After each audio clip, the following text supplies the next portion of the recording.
Phone करा मला. कोणाला जॉईन होता येत नसेल तरी सांगा.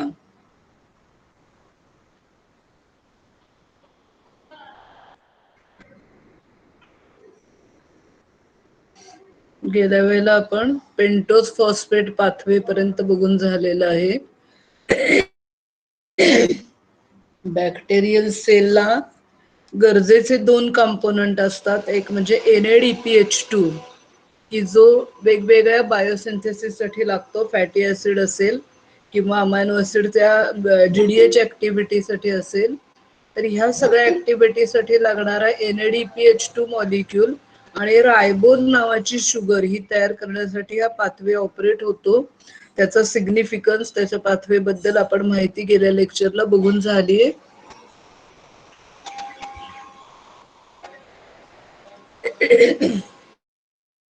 आणि लास्ट मी लेक्चर सांगितलं होतं की समजा जर 100 ग्लुकोजचे मॉलिक्यूल ऑर्गॅनिझमना सप्लाय केले, 28 molecule they enter in pentose phosphate pathway while 72 molecule is for EMP pathway. तर ह्या बद्दल आपली ऑलरेडी माहिती बघून झालेली आहे. Now will start with the next point, ribonucleotide and deoxyribonucleotide synthesis. Once the ribose sugar is ready, then the cell has to synthesize DNA and RNA, and therefore the cell has to synthesize ribonucleotide and deoxyribonucleotide. The ribonucleotide हे basic आहे. It consists of purines or pyrimidine base along with the ribose sugar and the phosphate group. And therefore when the nitrogenous any base is there and the ribose sugar get attached, then it is called as the nucleoside, and when it get linked to phosphate it is called as the nucleotide. While instead of ribose sugar, if it is replaced by deoxyribose sugar, then that is deoxyribonucleotides get synthesized. Now the pyrimidine nucleotide are synthesized from the precursor carbamyl 1 phosphate and the aspartate. Carbamyl 1 phosphate and aspartate, it get combined with each other to form a carbamyl aspartate which undergo cyclization. हे तुम्ही बघितलं असेल cyclic आहेत, and then it leads to pyrimidine ring. त्यातलं pyrimidine रिंगचं synthesis हे त्या मानाने सोपं आहे. कार्बामिल फॉस्फेट आणि अस्पार्टेट एकमेकांबरोबर कंबाईन घेऊन कार्बामिल अस्पार्टेट होतात, त्याचं सायक्लिक स्ट्रक्चर तयार होतं आणि मग त्याच्यापासून पायरिमिडिन रिंग तयार होते. पण प्युरिनचं synthesis it is somewhat complicated and it is starting with PRPP and imidazole nucleotide, and then with the help of 3 pyrimidine ring structure is formed. मी जरा हे बघायचे राहिले PRPP बघून मी तुम्हाला नेक्स्ट लेक्चरला सांगते. इट इज कॉम्प्लिकेटेड प्रोसेस आणि पूर्वी आम्ही MSc TYL आणि MSc ला असताना आम्हाला हे सिंथेसिस होतं. आता हे सिलेबस मधनं ह्या पद्धतीचं you have to just mention it. After once the glucose is supplied to them, the cell has to synthesize the pentose sugar, in which the most important is the ribose sugar. It is by pentose phosphate pathway, and using that ribose sugar that can be converted into deoxyribose sugar, and then the ribonucleotide and deoxyribonucleotides can be synthesized, and then from which the DNA and RNA can be synthesized. Now the biosynthesis of lipids. All of you know that lipids are present as the constituent of the cell membrane and outer wall layer. आपण हे FY पासून structure शिकत आलेलो आहे. It is a phospholipid bilayer in which proteins are embedded, and therefore the most important component is the phospholipid, as well as there is a maybe presence of the glycolipid. It is in the lipopolysaccharide of the outer wall layer of the cell wall. Phospholipid जर असेल तर ते phospholipid हे sale membrane मध्ये पण असणार आहे आणि आउटर वॉल लेअर मध्ये पण असणार आहे, आणि ग्लायकोलिपिड हे लिपोपॉलिसॅकराइड मध्ये. म्हणजे सेलला लागणारा जो कंपोनंट लिपिड आहे तो कुठे लागतो, तर it is in the cell wall and the cell membrane, आणि त्याच्यातल्या कुठल्या फॉर्म मध्ये लागतो तर it is in the form of phospholipid and glycolipid for the lipopolysaccharide. Now the major components of lipid, they are fatty acid, glycerol. ते जे phospholipid तयार होणार आहे ते कशा कशाचं बनलेलं असतं. द मेजर कंपोनंट्स ऑफ लिपिडच्या ऐवजी फॉस्फोलिपिड व्हायला पाहिजे. The major component of phospholipid it contains the fatty acid, glycerol, choline और सेरीन लाईक आर ग्रुप. त्यामुळे हे जे आपल्याला फॉस्फोलिपिड तयार करायचं झालं तर आपल्याला कुठल्या कुठल्या गोष्टी लागतात. फॅटी ऍसिड लागतं, ग्लिसेरॉलचं मॉलिक्यूल लागतो आणि कोलिन, सेरीन यासारखा आर ग्रुप तिथे अटॅच व्हावा लागतो. मग आपल्याला प्रत्येकाचं फॉस्फोलिपिड तयार करायचं झालं तर आपल्याला सगळ्या कंपोनंटचं सिंथेसिस बघायला पाहिजे. Therefore will first focus on the biosynthesis of fatty acid. Fatty ऍसिडचं सिंथेसिस कसं होतं हे सगळं डिटेलमध्ये मीच तुम्हाला याच्यानंतरचा जो पॉईंट शिकवणार आहे लिपिड मेटाबॉलिझम त्याच्यामध्ये शिकवणार आहे. आता आपण वेग बघूया. Most of the fatty acids of lipid they contain 16 to 18 carbon atoms. Fatty ऍसिडचं स्ट्रक्चर अतिशय सोपं. कार्बन सगळे ओळीने लिहायचे. तुम्हाला 2 लिहायचे, 3 लिहा, 4 लिहा. आता 4 कार्बनचं फॅटी ऍसिड तुम्हाला लिहायचं असेल तर आपल्याला पहिला जो कार्बन आहे त्याची व्हॅलन्सी ऍडजस्ट करण्यासाठी CH3, मधले सगळे CH2 आणि आपण 4चं म्हणत असेल तर पहिला CH3, मधले 2 CH2 आणि शेवटचा चौथा जो आहे तो COOH. असं अतिशय सोपं स्ट्रक्चर असतं आणि त्यामुळे हे जे फॅटी ऍसिड आहे C16, C18 फॅटी ऍसिड हे पहिल्यांदा तयार केले जातात. आणि the precursor of the fatty acid, आता हे फॅटी ऍसिड तयार करायचे कसे तर डिटेलमध्ये आपल्याला बघायचं आहे. द प्रिकर्सर इज ऍसिटिल कोए. ऍसिटिल कोए हा तो कार्बनचा कंपोनंट आहे. हे 2-2चे कार्बन पहिल्यांदा ऍसिटिल कोए पासून ऍसिटिक ऍसिड आणि मग नंतर त्याच्यामध्ये परत 2-2 मॉलिक्यूल ऍड होत जातात. 2चे 4, 4चं 8, 8चं 10 असं करत करत ते पुढे पुढे वाढत जाणार आहे. आणि त्यामुळे the major precursor is the acetyl CoA. आणि हा जो acetyl CoA it is obtain either from the glucose मधनं पायरुविक ऍसिड झाल्यावर जे ऍसिटिल कोए तयार होईल त्या acetyl CoA it is use for the fatty acid synthesis. And during the whole procedure, all the intermediate of fatty acid, म्हणजे 2 कार्बनचं fatty acid, 4 कार्बनचं, 6 कार्बनचं, 8 कार्बनचं, all intermediate they are linked to one protein which is called as the acyl carrier protein. It is called as the ACP. आणि ह्याच्या उलट जर आहे त्याचं डिग्रेडेशन व्हायचं झालं then it is linked to coenzyme A. While when during the biosynthesis they get linked to acyl carrier protein and not to coenzyme A. All the reaction of biosynthesis of fatty acid they are catalyzed by multi-enzyme complex. हे multi-enzyme complex आहे त्याला fatty acid synthase complex असं म्हणतात. Synthetase नाही, कुठेही ATP लागत नाही. Fatty acid synthase complex. आणि हे जे 16 मॉलिक्युल्सचं पामेटिक ऍसिड तयार करायचं असेल त्यावेळेला 7 वेगवेगळ्या साइट्स आहेत, 7 वेगवेगळ्या रिएक्शन घडावे लागतात आणि सरते शेवटी प्रत्येक वेळेला 2-2 मॉलिक्यूल, 2चं 4, 4चं 6, 6चं 8 असं करत करत 7 वेगवेगळे एन्झाईम ती रिएक्शन करतात. त्यात multi enzyme complex fatty acid synthase complex it is just a flower like structure. 1-2चा मॉलिक्यूल आहे, 4ला पुढे जाईल, परत 6चा, असं करत करत त्याच्यात 7 पाकळ्या आहेत आणि त्या 7 पाकळ्यामध्ये हा सगळा फिरेल तेव्हा C16 पामेटिक ऍसिड तयार होतं आणि तो सटकून बाहेर पडतो. Like this there are 7 different sites. हे आपल्याला नंतर बघायचंय. In this process, 4 reactions takes place such as condensation, reduction, dehydration, reduction. 2 कार्बनचा 4 मध्ये घालवायचा असेल म्हणजे 2 कार्बनच्या फॅटी ऍसिड पासून 4 कार्बनचं फॅटी ऍसिड बनवायचं असेल तर ह्या 4ही रिएक्शन व्हाव्या लागतात. Condensation, reduction, dehydration, reduction. मग ह्या 2ची 4 होईल. 4चं 6 करायला कंडेन्सेशन, रिडक्शन, डिहायड्रेशन, रिडक्शन की परत पुढे जाईल.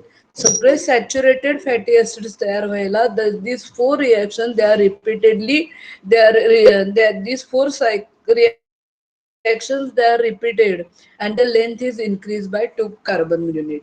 And for each time the chain grows by 2 carbon unit. प्रत्येक वेळेला 2 से 4 व्हायला ह्या 4 स्टेप, 4चे 6 व्हायला या 2 स्टेप, 4 स्टेप, परत 4चं 6 व्हायला या 4.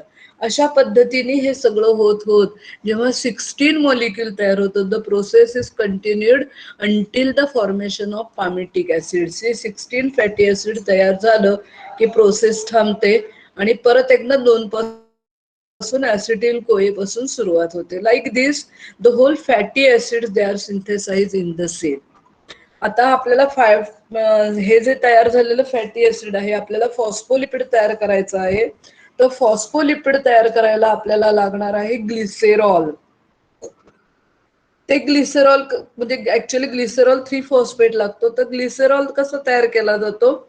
इट इज सिंथेसाइज फ्रॉम धाप, दॅट इज अ डायहायड्रॉक्सी ऍसिटोन फॉस्फेट जो आहे आपल्या ग्लायकोलिसिस मधला एक इंटरमिजिएट.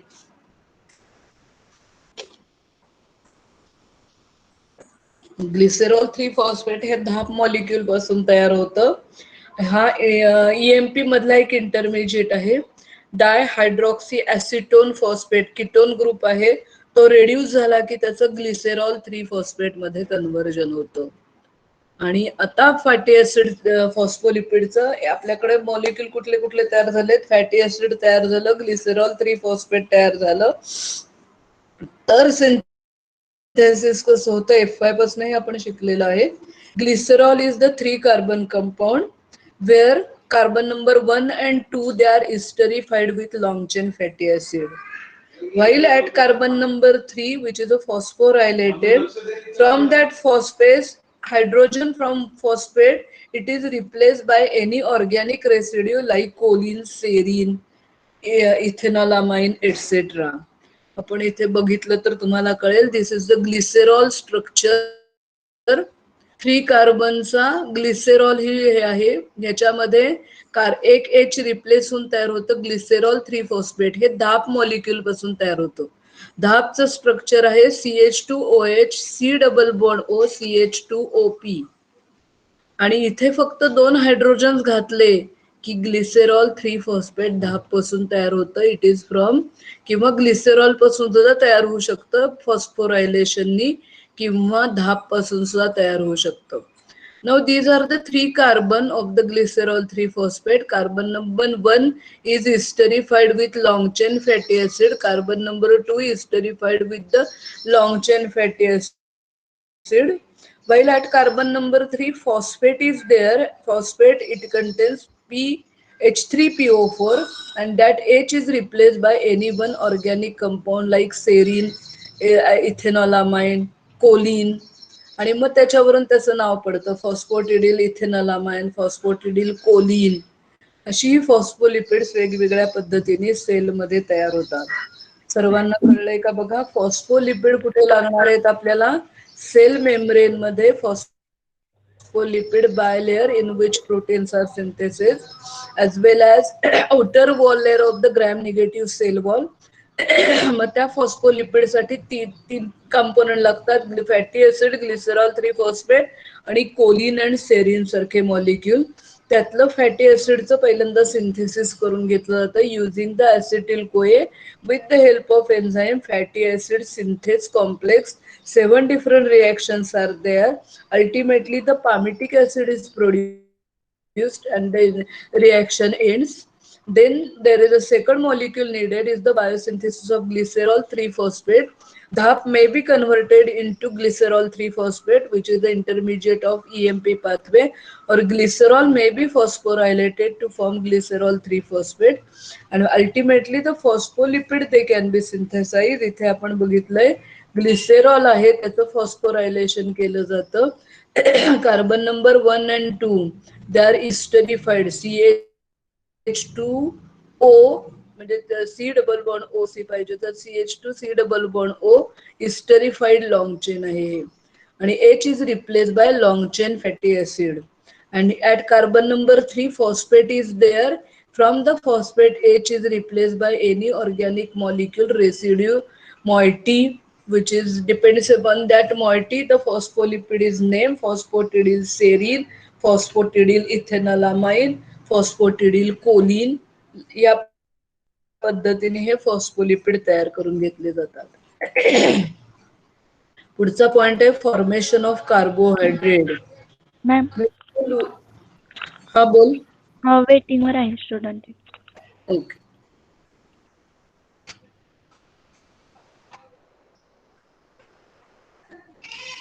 सगळे 33 ना, मी धरून 33.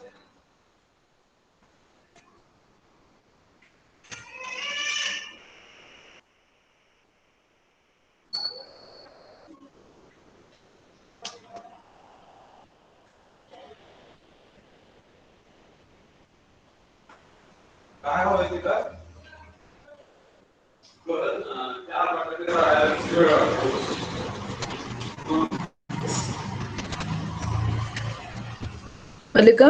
नाही वाढले. कोण राहिले ग? श्वेता सुतार.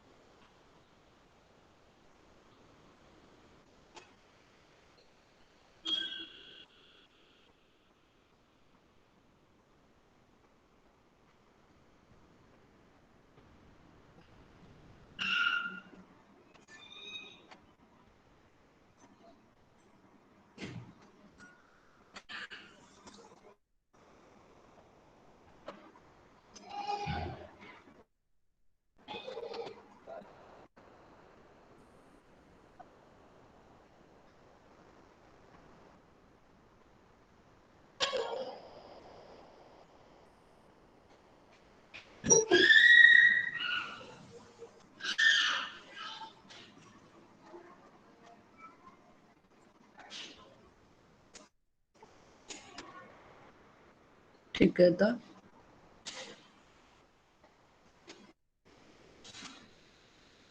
सेल मध्ये आपण बघितले अमायनो ऍसिड्स तयार झालेत.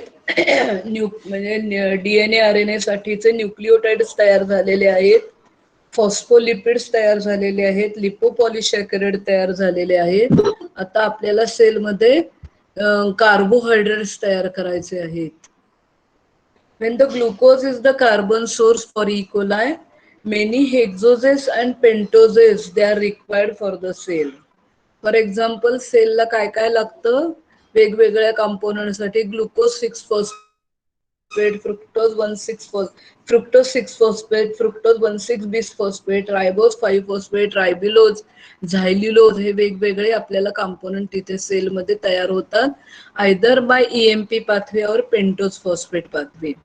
त्याच्याच बरोबरीने तुम्हाला मी सांगितलं इरिथ्रोज 4 फॉस्फेट हा एक महत्वाचा मॉलिक्यूल आहे की जो सेलला अरोमॅटिक अमायनो ऍसिड्स तयार करायला लागतात. त्यामुळे वेगवेगळ्या पद्धतीचे मॉलिक्यूल. आता ग्लुकोज 6 फॉस्फेट आहे. या ग्लुकोज 6 फॉस्फेट पासून आपण पुढे लिहिलेलं आहे की पेप्टिडोग्लायकॅन तयार करायला लागतो. Like this, from the glucose, these different hexose sugars and pentose sugar, they are synthesized either from the EMP pathway or pentose phosphate pathway. Out of this, UDP galactose is synthesized from the glucose needed for the biosynthesis of lipopolysaccharide. तुम्ही टीवायला लिपोपॉलिसॅकराइडचं structure detail मध्ये शिकलाय का? ते syllabus मधनं आता काढलंच. FY ला फक्त basics आहेत. पूर्वी सेल वॉल ही सगळी टीवायला परत डिटेल मध्ये होती आणि सगळ्याची स्ट्रक्चर होती. पण तुमच्या वेळेपर्यंत ते निघालेलं आहे. पण ह्या लिपोपॉलिसॅकराइड मध्ये गॅलॅक्टोज नावाची साखर लागते आणि ही गॅलॅक्टोजची शुगर तयार करण्यासाठी ग्लुकोज मॉलिक्यूल लागतो आणि तो ग्लुकोज पासून युडीपी गॅलॅक्टोज तयार केलं जातं आणि that UDP galactose is used for the biosynthesis of lipopolysaccharide. पुढचं आहे UDP N acetyl glucosamine, UDP N acetyl muramic acid. हे दोन्हीचंही सिंथेसिस ग्लुकोज 6 फॉस्फेट करून केले जातं. तुम्ही टीवायला पेप्टिडोग्लायकॅन बायोसिंथेसिस डिटेलमध्ये शिकलेले आहात. या पेप्टिडोग्लायकॅन बायोसिंथेसिस मध्ये आपण बघितलेलं आहे हे एन ऍसिटिल ग्लुकोजमाइड आणि एन ऍसिटिल म्युरॅमिक ऍसिड दोन्हीही तयार केले जातात which are needed for peptidoglycan biosynthesis. त्यामुळे आपल्याला सेलला लागणारे सगळे अमायनो ऍसिड्स तयार झाले, सगळे न्यूक्लिओटाइड्स तयार झाले, लिपिड्स तयार झाले, म्हणजे फॅटी ऍसिड तयार झाले, लिपिड्स त्याच्यामधलं फॉस्फोलिपिड, टिकॉइक ऍसिड, सॉरी फॉस्फोलिपिड, लिपोपॉलिशॅकराइड तयार करून झालं. आता सेलमध्ये पॉलिमर्स सिंथेसिस होतं, म्हणजे अमायनो ऍसिड्स तयार झाले ना, प्रोटीन तयार होणार. कार्बोहायड्रेट्स तयार झालेले आहेत, त्याच्यापासून पॉलिशॅकराइड्स तयार होणार. म्हणजे फॅटी ऍसिड तयार झालेत, लिपिड्स तयार होणार. पेप्टिडोग्लायकॅन आपल्याला तयार करायचं आहे, वेगवेगळे मोनोमर तयार झाले की त्याच्यापासून पेप्टिडोग्लायकॅन वेगळे वेगळे पॉलिशॅकराइड्स तयार होतात, डीएनए तयार होणार, आरएनए तयार होणार. And therefore in the cell आपल्याला biosynthesis of polymer is very essential. In the bacterial cell, 97% cellular material, they are macromolecule. 97% मॅक्रोमॉलिक्युल आहेत आणि ते आपण 3 ग्रुपमध्ये डिव्हाइड करू शकतो. लिपिड्स, पिरियोडिक मॅक्रोमॉलिक्युल लाईक पेप्टिडोग्लायकॅन, पॉलिशॅकराइड, आणि इन्फॉर्मेशनल मॅक्रोमॉलिक्युल लाईक डीएनए, आरएनए आणि प्रोटीन. हे वेगवेगळे मॅक्रोमॉलिक्युल सेलमध्ये तयार करावे लागतात.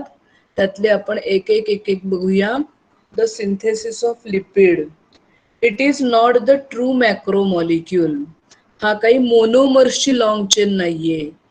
इट इज लिंक, म्हणजे असे अनेक मोनोमर, समजा आपण स्टार्च बघितलं तर ग्लुकोजची लॉंग चेन आहे, तसं हा लिपिड हा आपल्याला मॅक्रोमॉलिक्युल मध्ये तो येत नाही. It is not made up of monomer link by the covalent bond. However, the phospholipid like phosphatidylethylamine, phosphatidylcholine, they always form the bilayer structure.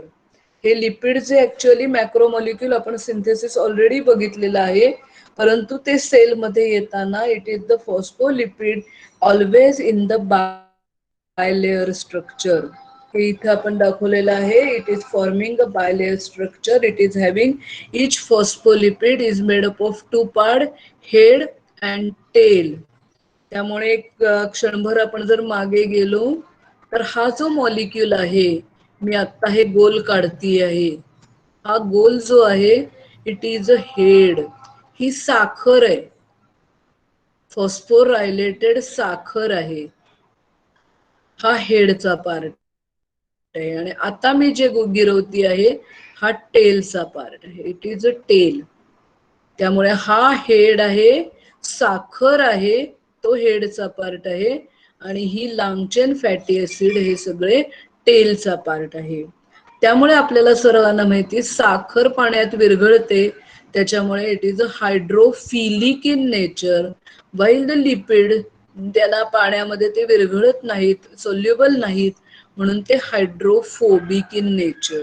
आणि त्यामुळे सिम्बॉलिकली ते कसे काढले जातात, हे जे गोळे काढलेले आहेत ते हेड्स आहेत, and these heads are, that is the phosphorylated sugars, while the tails they are long chain fatty acid. आणि हे नेहमी always in the bilayer form, हे नेहमी बायलेअरच्या फॉर्म मध्ये असतात. Because this tails they are hydrophobic in nature. Tail आहेत ते हायड्रोफोबिकचे आहेत आणि हेड्स आर हायड्रोफिलिक. आता हे जे सेल मेम्ब्रेन आहे किंवा आउटर वॉल लेअर आहे, आपण डोळ्यासमोर जर घेतलं, बाहेर हे सायटोप्लाझम आहे, सॉरी बाहेरच्या बाजूला एन्व्हायरमेंट मध्ये कुठेही पाणी असू शकतं. ते पाणी जर ह्या टेलच्या कॉन्टॅक्ट मध्ये आलं असतं तर टेल हायड्रोफोबिक असल्यामुळे त्यांना स्टॅबिलिटी राहिली नसती, ते लांब लांब त्या पाण्यापासून पडले असते. आणि आतल्या बाजूला इथे जर आपण बघितलं तर सायटोप्लाझम आहे. It is also having water. पाणी हा मेन कंपोनंट आहे. याला जर ह्या बाजूला तोंड करून जर नुसतं टेल असतं तर तिथनं पण त्याला स्टॅबिलिटी आली नसती. And therefore both the sides the hydrophilic heads are there, while the hydrophilic tails they are sandwiched between them. त्यांना प्रोटेक्शन मिळण्यासाठी, त्यांना स्ट्रक्चरल स्टॅबिलिटी देण्यासाठी at both the side hydrophilic heads are there while the hydrophobic tails they are sandwiched, they are kept inside and त्यामुळे बाहेरून सगळीकडनं ते heads आहेत. ते वाक्य आपण लिहिलेलं आहे to achieve the structural stability is always in the bilayer form and here the hydrophobic tails are sandwiched between two hydrophilic head. आणि मी बरेच वेळेला TFY ला स्ट्रक्चर सांगताना सांगितलेलं होतं या जे फॅटी ऍसिड्स आहेत हे जे आहेत हे सगळे ऍक्वियस फॉर्म मध्ये असतात, नेचरमध्ये ते लिक्विड फॉर्म मध्ये असतात आणि बाहेर आपलं आतलं सायटोप्लाझम बाहेरचं सगळं एन्व्हायरमेंट मध्ये, आता समजा एखादी सेल घ्या की त्याच्या कॉन्टॅक्ट मध्ये ब्लड येतंय म्हणजे ती बाहेरून सगळीकडनं पाणी आहे, आत पाणी आहे आणि मधलं जे मेम्ब्रेन तयार झालेलं आहे it is fatty acid which are in aqueous form which is a very unique thing. परमेश्वराची कल्पना बघा कशी आहे. आता जी सेलला कंट्रोल, सेलला कव्हरिंग करणारी जी पिशवी बनवली आहे ती पिशवी सुद्धा ऍक्वियस फॉर्म मधली आहे because all the fatty acid they R म्हणजे त्या त्या ठिकाणी ते सगळे ऍक्वियस सेमी सॉलिड फ्लुइड फॉर्म मध्ये आहेत आणि म्हणून सेल मेम्ब्रेन किंवा याला नाव दिलेलं आहे फ्लुइड मोझाईक मॉडेल, कारण fatty acid they are in fluid form. आपण घरी आपल्याकडे बघितलं लिपिड्स फॅट्स जे असतात ते दोन पद्धतीचे. घरातलं आपण स्वयंपाकाला वापरणारं गोड तेल हे नेहमी पातळ असतं, तेच आपण बघितलं डालडा हा नेहमी घट्ट असतो, सॉलिड असतो. मग त्या पद्धतीने हे जे लिपिड आहेत ते सगळे कसे आहेत lipids, they are saturated and therefore they are always in fluid form आणि देअर म्हणजे अशा फ्लुइड फॉर्मच्या पिशवीमध्ये आज सगळ्या सेल्स वगैरे ठेवलेले आहेत. ती म्हणजे परमेश्वराची कमाल आहे की ह्या पद्धतीने हे नेचरमध्ये बनवलेलं आहे की heads they are always toward the outer region and tails at the center. These lipids associate with proteins to form the cell membrane and outer wall layer of the cell wall. हे जे phospholipids आहेत मग sale membrane मध्ये protein बरोबर fuse होतील, condense होतील आणि structure तयार होईल आणि आउटर वॉल लेअर मध्ये प्रोटीन बरोबर आणि लिपोपॉलिसॅकराइड बरोबर कंडेन्स होतील आणि आउटर वॉल लेअर तयार होईल. अँड दस द फर्स्ट आपण बघितला पॉलिमर लिपिड्स. आता पुढचे जे पॉलिमर आहे they are called as the periodic macromolecule. periodic macromolecule they are not continuously required, they are not continuously synthesized in the cell. Here the biosynthesis of informational macromolecule template is needed, but for the periodic macromolecule biosynthesis there is no necessity of a template. काहीतरी guideline घेऊन तयार केलं जातं तसे सगळे informational macromolecule आहेत. जसं the bacterial और any living cell the DNA is considered as the head of the department and that DNA all the information is stored. That information it has been get transcribed and then to translated. There the one unit maybe DNA or maybe RNA it acts as a template and taking that template as the base the new strand is synthesized, but it is for the informational macromolecule. That is not the case with the periodic macromolecule. त्यांना टेम्पलेटची गरज लागत नाही. It is synthesized using the any one substrate. They are synthesized from single monomer like glucose. एका monomer पासून ते सगळे तयार होत जातात, त्यांना टेम्पलेटची गरज लागत नाही. For example glycogen. If E. coli they are grown on glucose, some are stored in the form of glycogen. बॅक्टेरियामध्ये रिझर्व्ह फूड मटेरियल हे ग्लायकोजेन असतं. And for the glycogen synthesis, they require म्हणजे excessive glucose is converted into glycogen, which is a reserve food. And that glycogen synthesis is achieved in two steps. The first step is the activation of glucose. Normal glucose molecule, it is linked to ATP, म्हणजे त्याला ATP एक लागतो, it linked to ADP. म्हणजे bacterial सेलमध्ये समजा एक 50 glucose molecule आहेत जे एडीपी नी लिंक होतील, ते लगेच दे आर कन्व्हर्टेड इनटू, ते लेबल केले जातात, इट इज फॉर ग्लायकोजन. म्हणजे आपल्याला कुठला मॉलिक्यूल कशासाठी वापरायचा आहे, तर when it is get link to ADP molecule, it is used for the glycogen synthesis. And once the ADP glucose is formed, that glucose molecule link to each other, leaving behind the ADP, and the linkage is always alpha 1 4 linkage. And therefore असं imagine करा, एक length ग्लायकोजनची molecule मध्ये एक 25 glucose molecule आहेत linked with each other by alpha 1 4 linkage.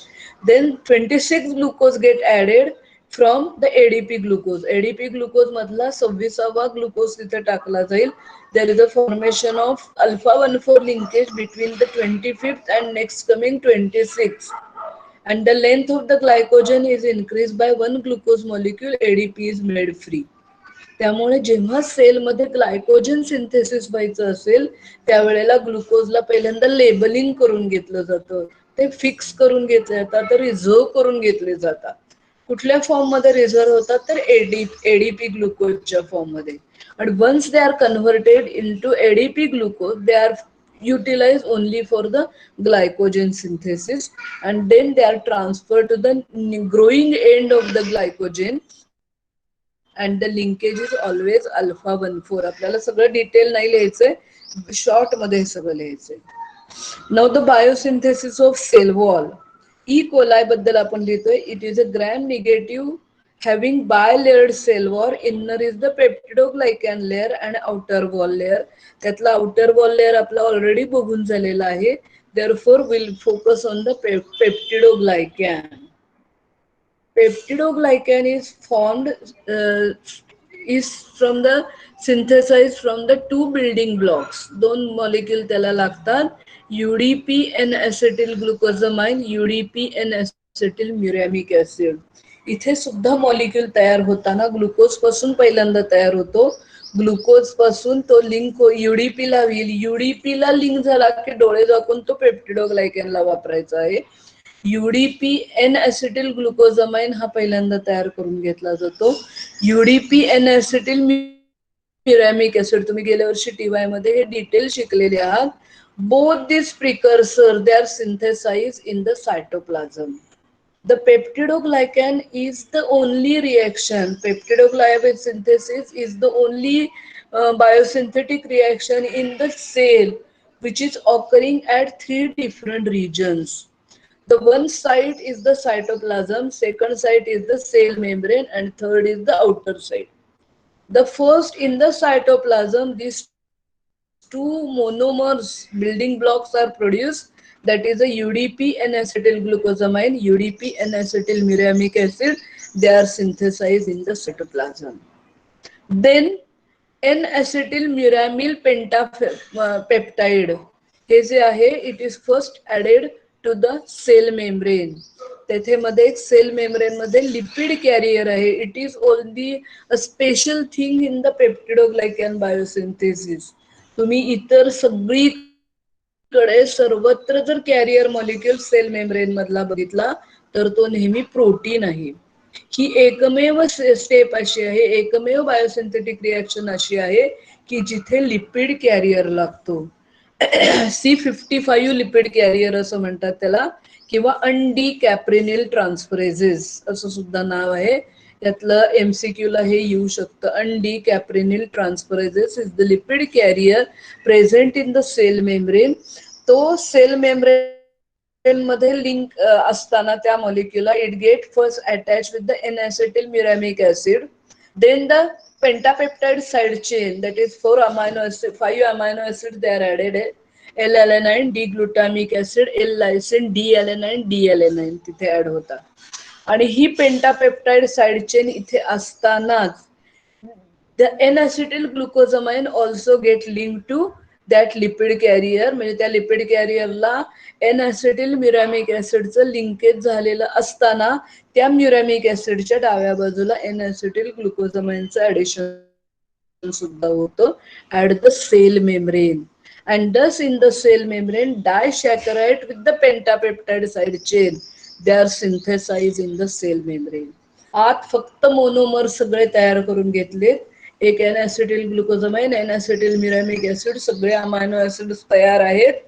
पहिल्यांदा N acetyl म्युरॅमिक acid lipid कॅरियरला चिकटेल, त्याच्या खाली 5 amino ऍसिडची साखळी चिकटेल आणि नंतर इकडनं येऊन एन ॲसिटिल ग्लुकोजमाइन चिकटेल.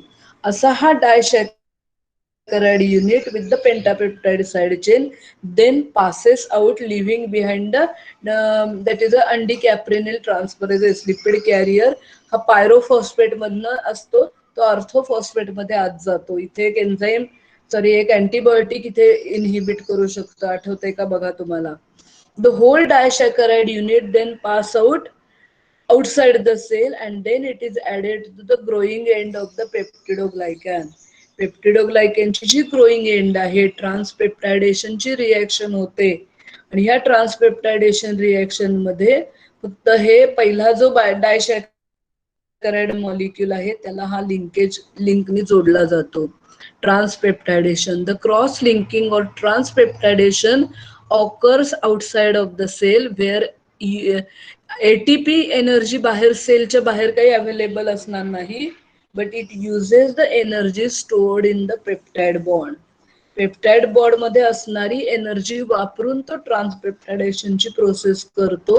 इथे सुद्धा ट्रान्सपेप्टायडेशन इनहिबिट करणारं अँटीबायोटिक आपल्याला सर्वांना माहितीये, पेनिसिलिन.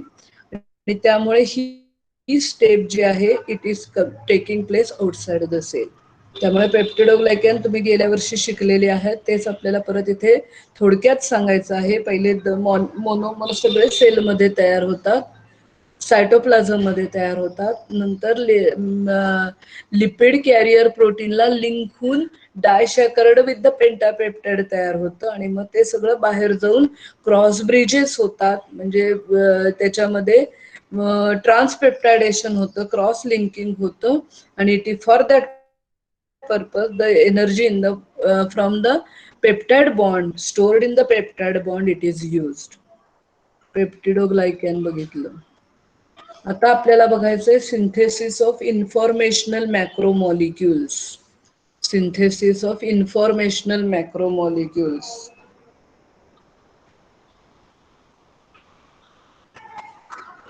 एक मिनिट हा.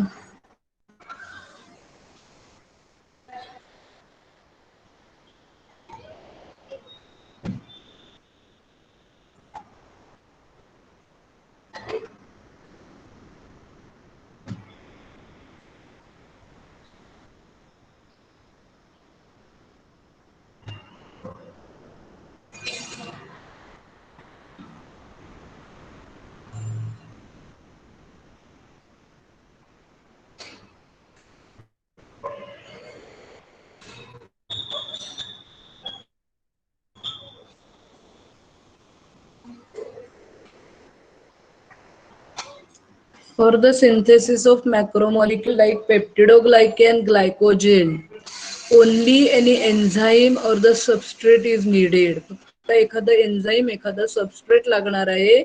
They do not require a template.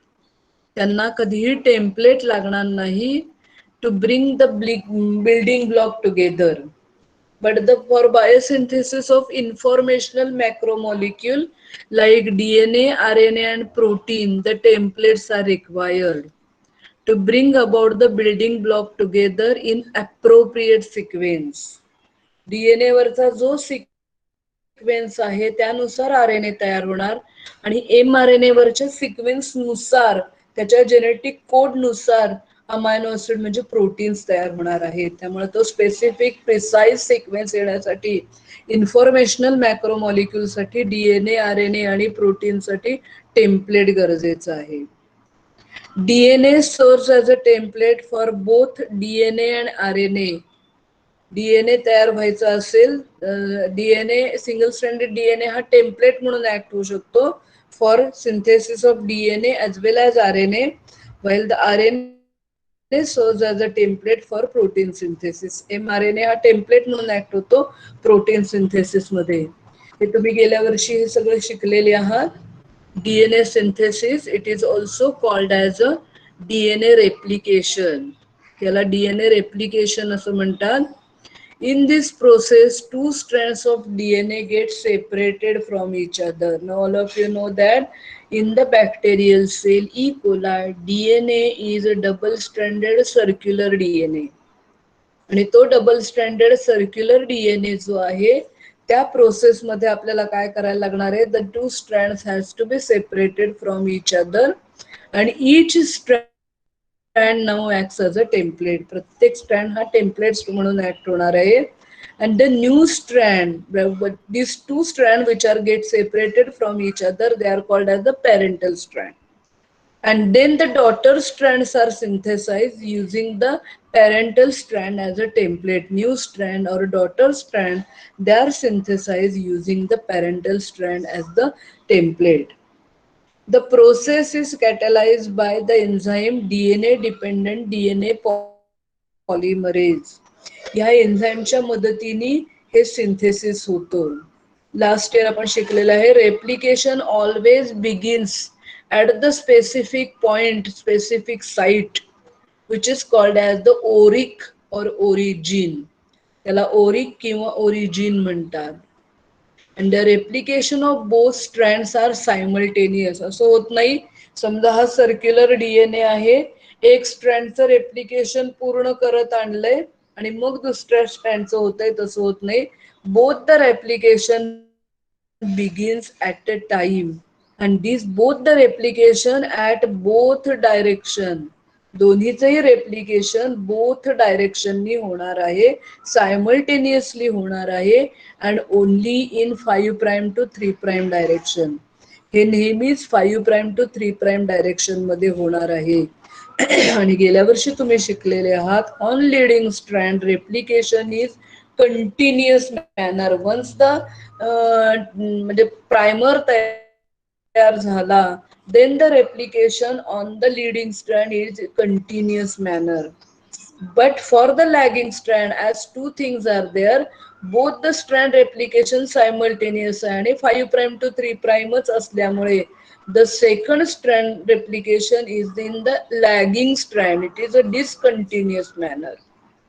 आणि एक स्ट्रँडचं continuous manner, another strand discontinuous manner, and the overall process is called as the semi discontinuous manner replication. याला सेमी डिसकंटिन्युअस मॅनरचं रेप्लिकेशन म्हणतात. आता बाकीचं आपण नेक्स्ट लेक्चरला बघूया.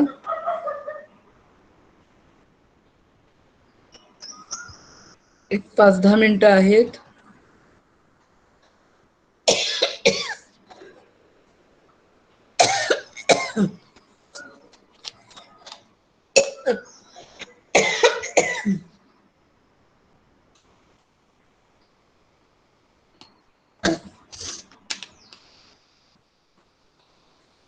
तुम्हाला मी गेल्या वेळेला म्हणलं होतं की पहिल्या सेमिस्टरच्या सगळ्या नोट्स पाठवतेत, बहुतेक पाठवलेत. काय राहिलेत का?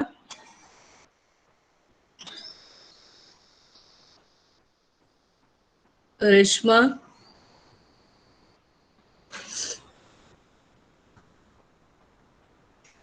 रेश्मा शिकलगार,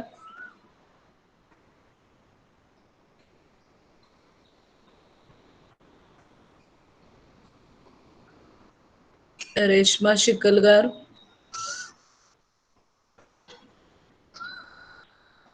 समृद्धी आहे मॅम सगळं. पाठवलंय ना?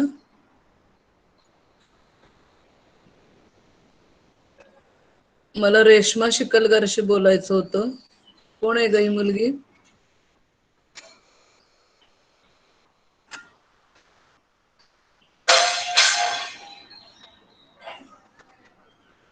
रेश्मा शिकलगार.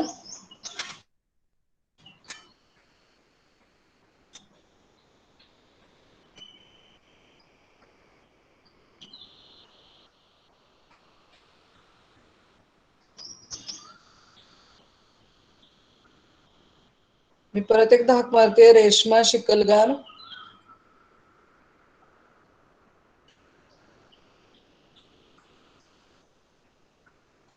कुणाची मैत्रीण आहे रेश्मा?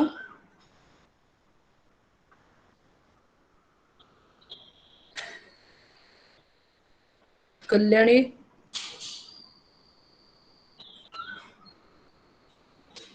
हाय. तुझी मैत्रीण आहे का? हॅलो. हा बोल. नाही मॅम. नाही नंबर वगैरे नाही का तिचा? हा आहे माझ्याकडे, मी मेसेज करेन. नाही आता कसं होतंय, हे असं नुसतं लावून ठेवलेलं असतं. मला प्रत्येकाने परत एकदा एक क्षणभर सांगा, मला जरा क्रॉस चेक करायचंय. हे सगळ्यांनी जे दिसत आहेत मेंबर, हे आहेतच याची काही गॅरंटी नाहीये. मी आता जवळजवळ 3 ते 4 वेळा त्या रेश्मा शिकलगार असं म्हणलं, पण ती ओ देत नाहीये. लोहार. सोमनाथ. Yes ma'am. आहेस का? हो आहे ma'am. Okay okay. Ashutosh. Yes ma'am आहे. शिवानी. येस मॅम आहे. फक्त रेश्मा शिकलगार नाही असं दिसतंय.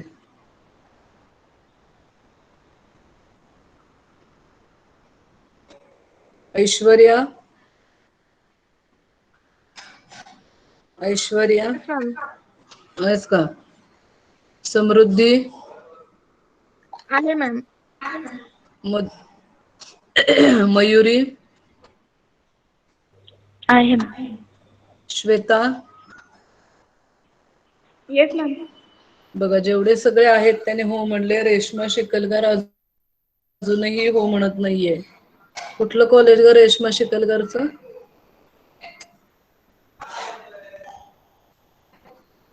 आणि गेल्या वेळेला मी एका LBS च्या मुलीला सांगितलं होतं बसू नको, आली का ती आज?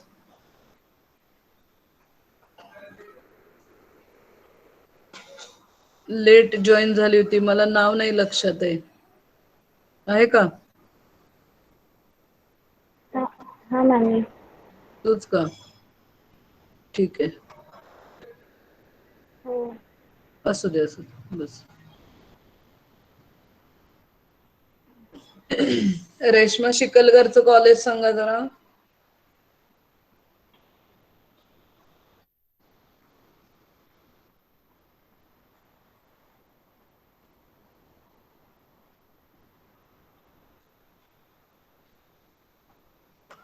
अमृतराज आहे का? येस मॅम आहे. दिग्विजय. येस मॅम आहे. रीना. आहे मॅम. गौरी. येस मॅम आहे. फक्त ती नाही असं वाटतंय. जरा क्रॉस चेक करत होते. मुजावर. येस मॅम आहे. कोळी. येस मॅम आहे. Pradnya. Yes ma'am. Prajakta. Yes ma'am. Pranoti. Yes ma'am. Prathamesh. हा yes madam. Priyanka. Yes ma'am आहे. राधिका. आहे.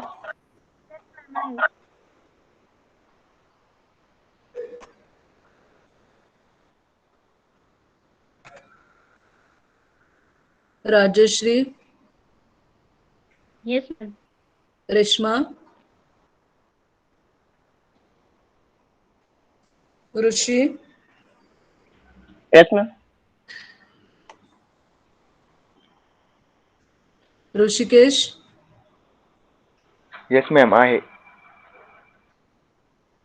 फक्त शिकलगार नाही. मी आता मुद्दाम जरा क्रॉस चेक केलं. तिला मला फोन करायला सांगायचं जरा.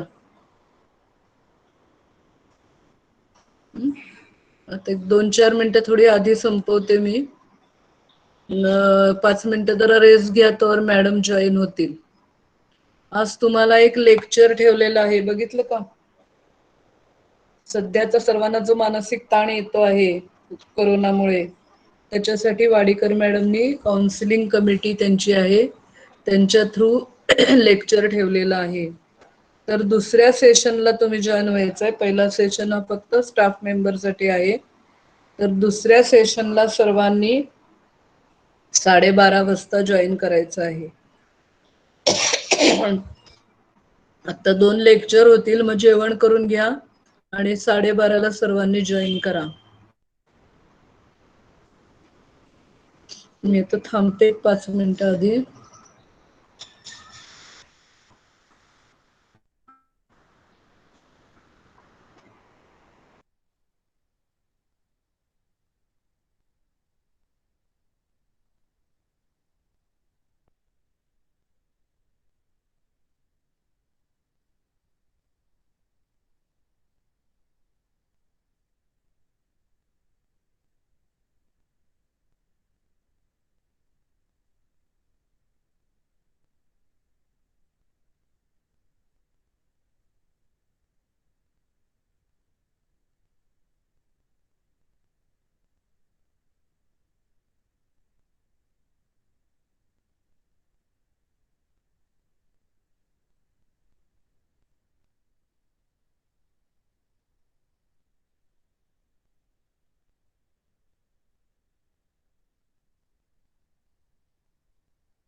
Hello. Good morning, everyone.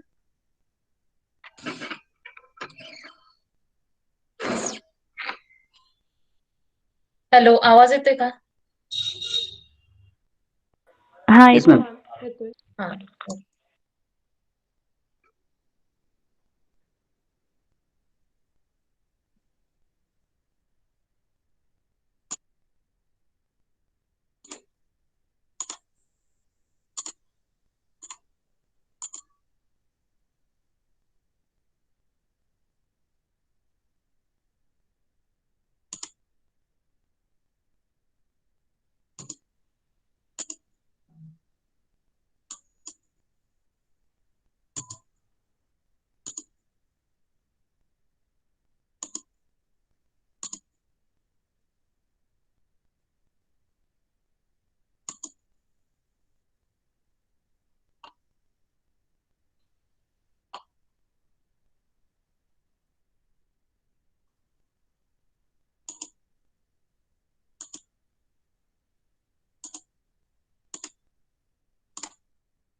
Is it visible to you?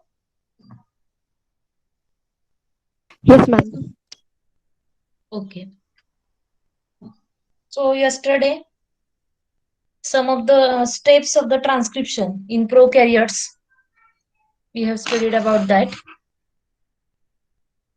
So about the introduction, परत एकदा आपण chart मध्ये revise करूया. So about the introduction, what is mean by transcription?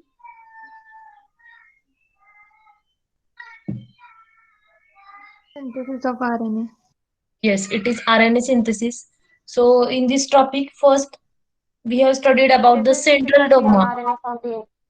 Yes, formation of the mRNA from DNA. So it is the central dogma of the molecular biology. This is the central dogma of molecular biology. So in that molecular central dogma, from DNA, mRNA is formed, and from mRNA, proteins are synthesized. So this is the way of expression of every gene. हे आपण बघितलेलं आहे. त्यानंतर next आपण काय बघितलंय, what are the different types of the RNA, which are the types?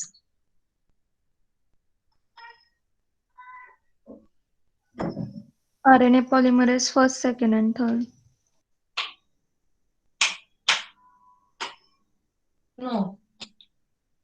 Types of RNA. mRNA, Yes. mRNA, rRNA, tRNA. Yes, mRNA, rRNA, and tRNA.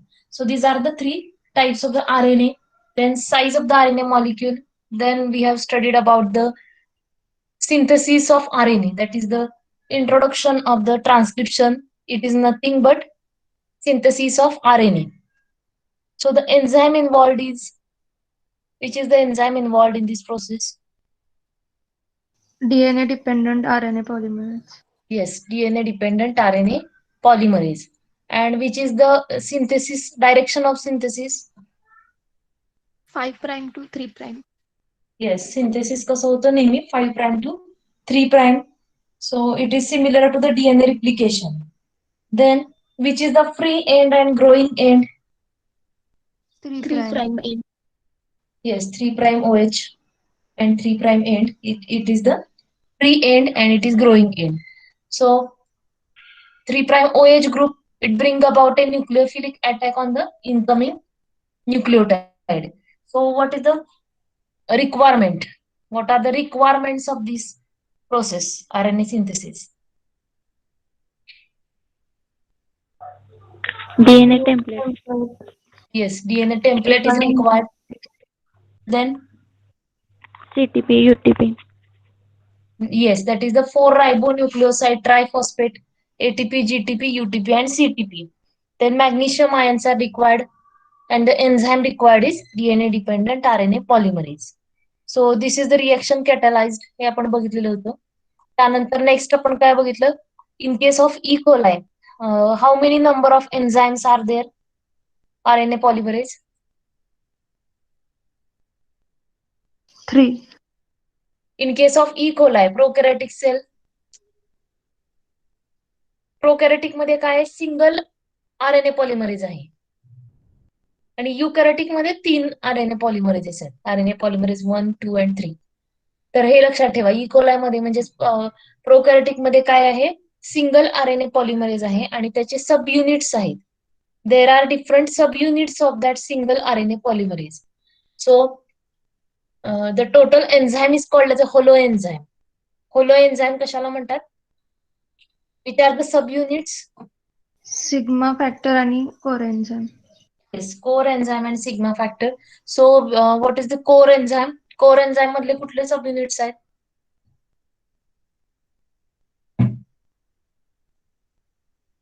It is a alpha tetramer.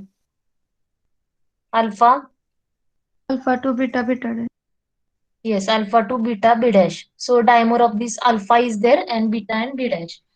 And whenever sigma binds to that core enzyme, it forms a holo enzyme.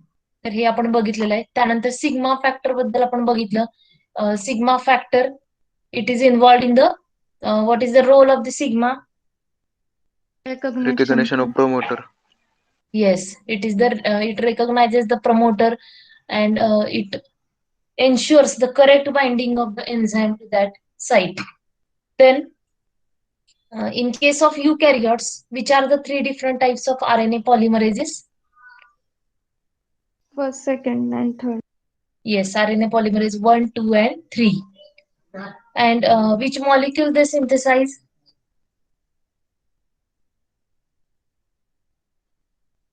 RNA polymerase 1 synthesizes rRNA. rRNA. RNA polymerase 2, mRNA. mRNA. And RNA polymerase 3 synthesizes tRNA. tRNA and 5S rRNA. RMT लक्षात ठेवायचं, code होता आपला. Then about the sigma subunit बघितलेलंच आहे आपण. sigma 70 it is present in normal condition, while sigma 32 it is present in the stress condition or adverse environmental condition. हे आपण बघितलेलं आहे. त्यानंतर नेक्स्ट आपण काय बघितलं, steps of the transcription. Transcription occurs in 3 stages. In that, the first is the initiation of the transcription, and before that, about the promoter. We have seen structure of the promoter. In that promoter region, there are 2 different specific sequences, consensus sequences present. Which are that sequences? -35 and -10.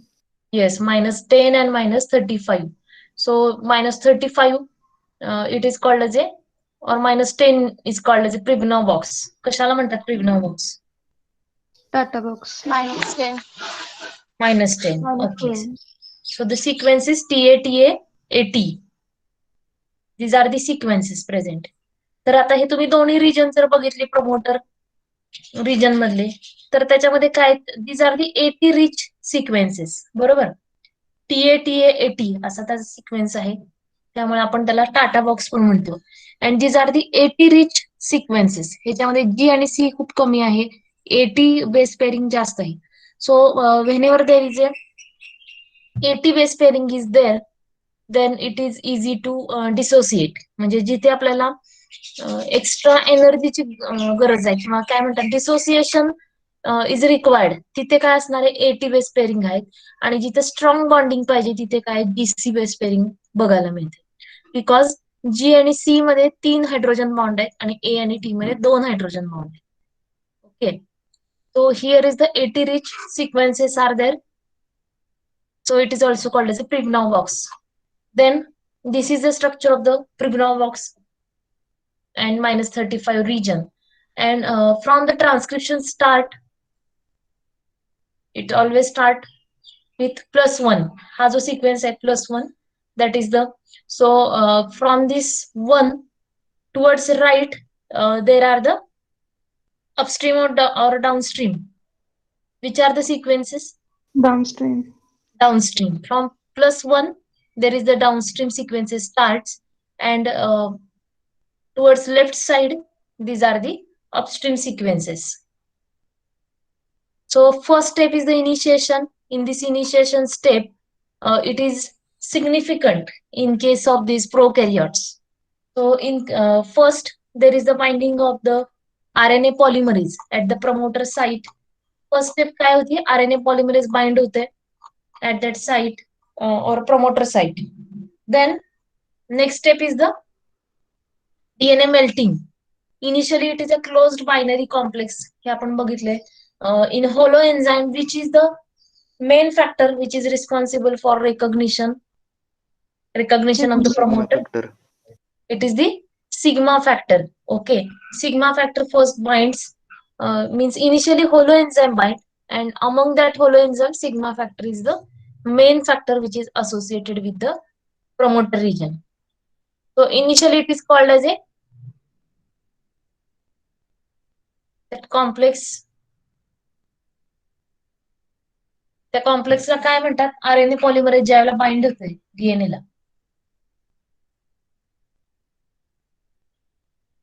it is Closed called as binary a, complex.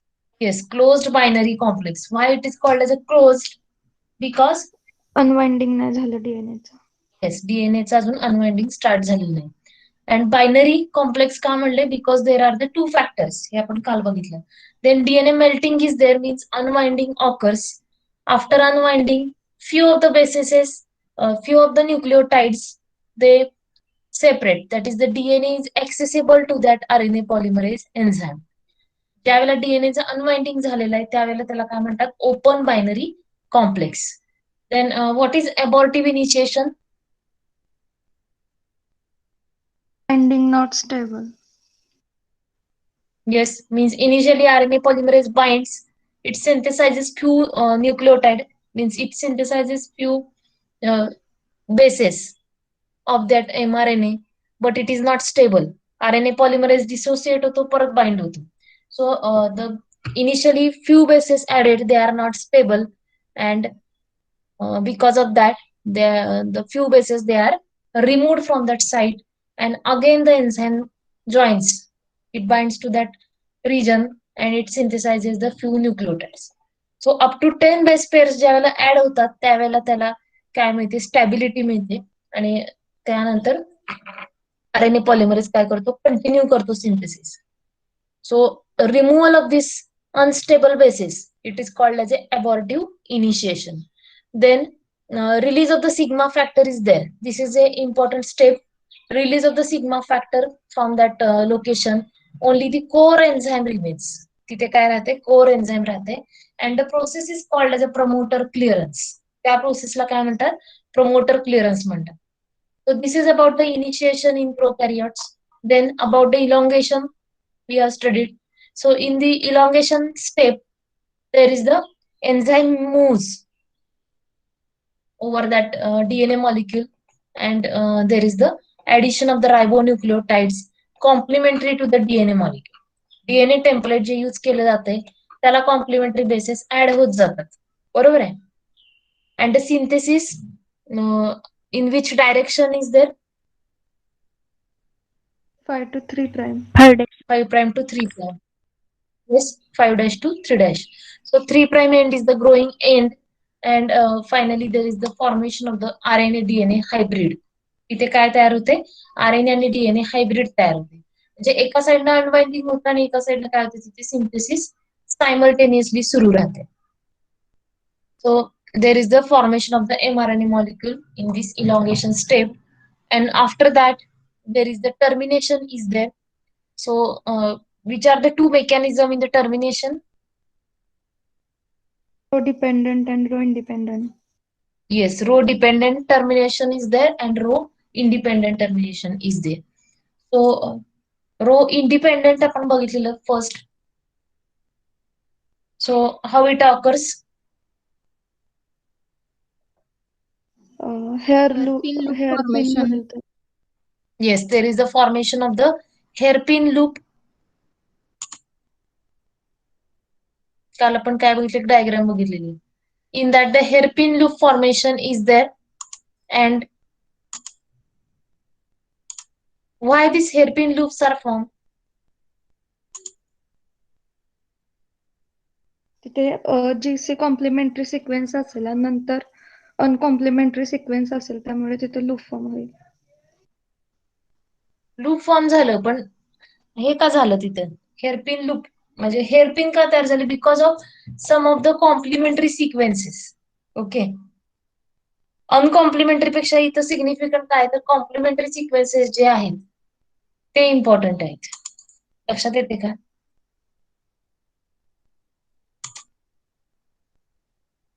So this is the diagram.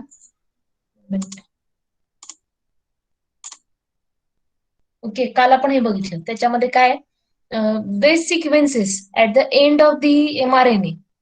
Base sequences are in a such a way that there is the formation of the complementary base pairing within that molecule. म्हणजे mRNA molecule मधलेच शेवट काय आहेत असे काही sequences आहेत की ज्याच्यामुळे इथे काय तयार झाले बेस पेअरिंग तयार झालेले. And few bases are there and because of that few bases there is the formation of the loop. So these are the uncomplimentary bases and these are the complementary bases. तर हे complementary nature जे आहे त्याच्यामुळे काय होतं there is the formation of this hairpin loop structure and as the hairpin loop structure is form and there is the poly U residues. त्याच्यानंतर काय इथे पॉलीयू रेसिड्यूज आहेत. So poly U residue because of that there is the unusual basis किंवा आपण काय म्हणू शकतो weak binding होते इथे. So RNA DNA hybrid is dissociated because of this hairpin loop and poly-U sequences. And because of this, there is a complete dissociation of this mRNA molecule from DNA molecule. Okay, हे लक्षात आलंय का सगळ्यांच्या? Row independent काय?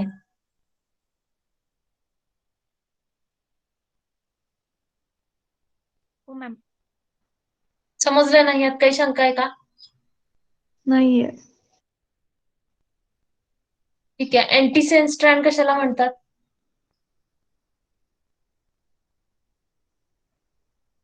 Template. Yes, अँटीसेन्स म्हणजे काय template stand आहे आणि सेन्स स्टँड म्हणजे काय इट इज द कॉम्प्लिमेंटरी स्टँड of that DNA molecule. So sense strand आणि अँटीसेन्स ह्या दोन्ही मधलं कुठलं स्ट्रँड असं असेल की जे एक्झॅक्टली mRNA सारखं असेल? mRNA मॉलिक्युल सारखं कुठलं स्टँड असेल? Sense strand. Yes, sense strand जे आहे ते काय it is a direct copy और mRNA is the direct copy of the sense strand. हे मी तुम्हाला एका डायग्राम मध्ये दाखवलेलं होतं. ह्याचं रिझन काय तर सेन्स स्ट्रँडला कॉम्प्लिमेंटरी काय अँटीसेन्स स्ट्रँड असणार आहे आणि अँटीसेन्सला कॉम्प्लिमेंटरी काय हे mRNA. म्हणजेच mRNA आणि हे दोन्ही एकसारखं असणार सेन्स आणि mRNA.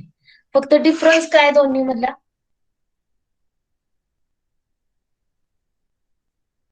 There is the difference of only T आणि U.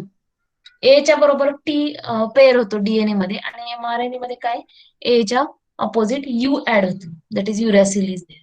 So this is the difference between the sense strand and the mRNA molecule. तर हे नेहमी लक्षात ठेवायचं की mRNA is the direct copy of the sense strand.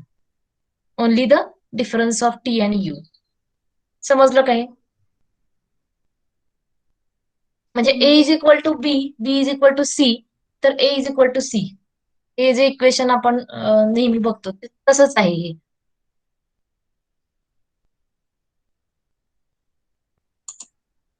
The next is rho independent बघितलं आपण. त्यानंतर rho dependent mechanism. There is the involvement of the rho protein in that transcription process. So how the termination occurs with the help of rho protein? Rut site. Rho protein म्हणजे काय structure of the rho protein is it is a ring shape structure. Yes. किती subunits आहेत त्याला? 6. It has a 6 subunit हेक्सामर structure आहे and it is in circular structure.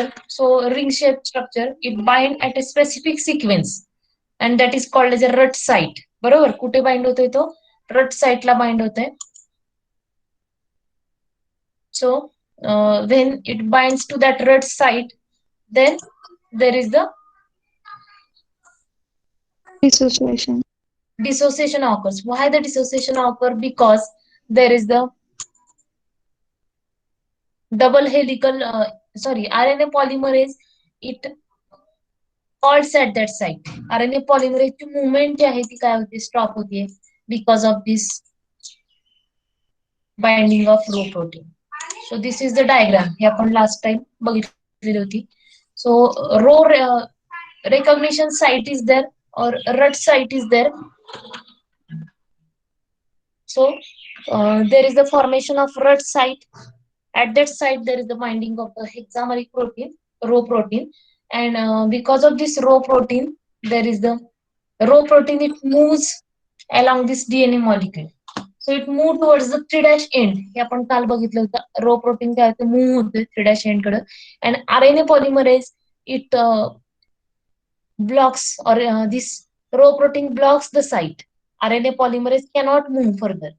RNA polymerase काय होते, move होऊ शकत नाही, and because of that there is the chain termination occurs and there is the dissociation of this RNA polymerase from that site. In this way, there is the dissociation of the RNA molecule, DNA molecule and this RNA polymerase enzyme. समजलं का हे? Termination.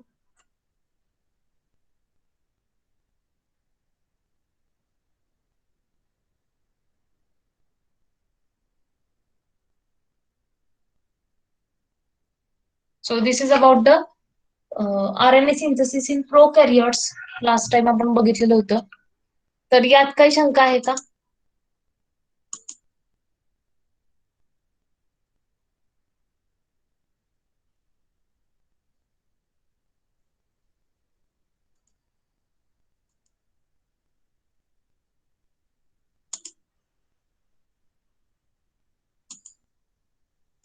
समजलंय व्यवस्थित हे?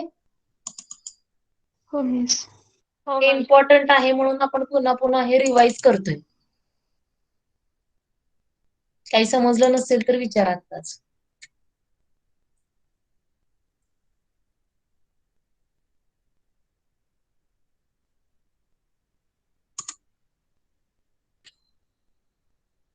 So transcription in case of prokaryotes.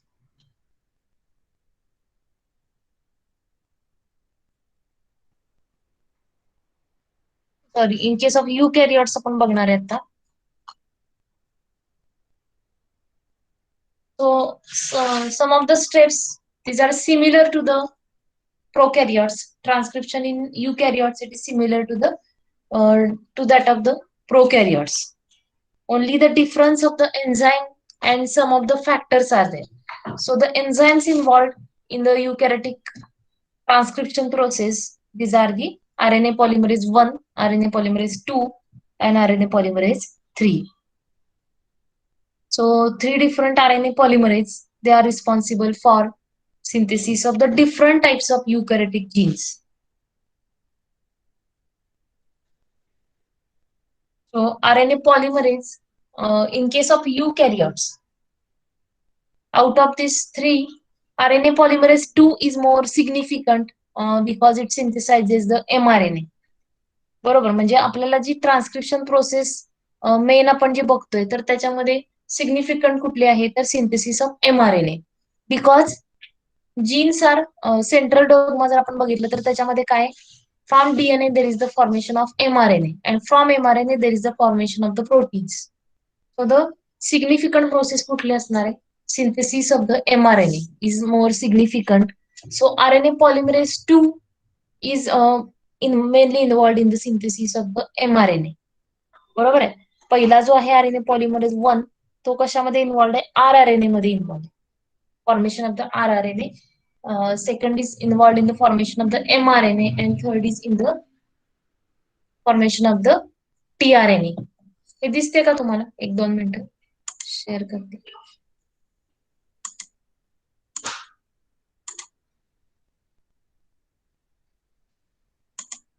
So this is from book Watson, Transcription in Eukaryotes, from the J.D. Watson, Molecular Biology. So RNA polymerase 2, the promoter site is slightly different. It is made up of combination of the 4 different sequence elements. So it is more in more detail. तर एवढ्या डिटेलमध्ये बघितलं नाही तरी चालते. So this is the some of the sequences which are recognized by the different transcription factors. So these are the transcription factors in case of eukaryotes. आपण आता बघणार आहे ट्रान्सक्रिप्शन फॅक्टर डिटेलमध्ये. So this is the process of transcription initiation in case of eukaryotes. The different proteins are involved.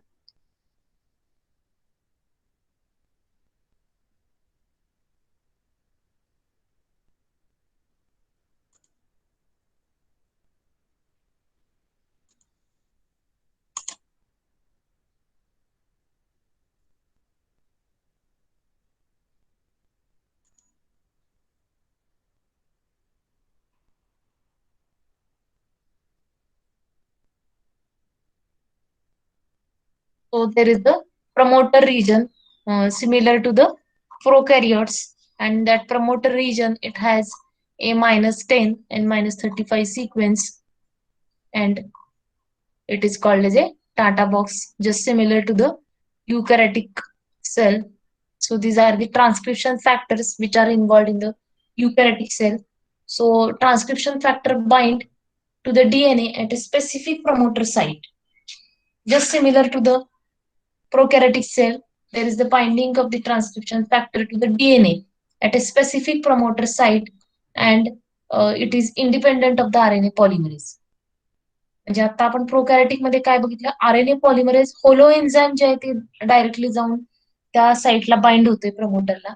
But in case of this eukaryotes there is the binding of the transcription factors without RNA polymerase, that is independent of the RNA polymerase. So there are the different factors TF2A, TF2B. आपण detail बघणार आहे. So the promoter region, it includes the TATA box, that is Tata box, and it is very similar to the prokaryotic cell and means eukaryotic cell. And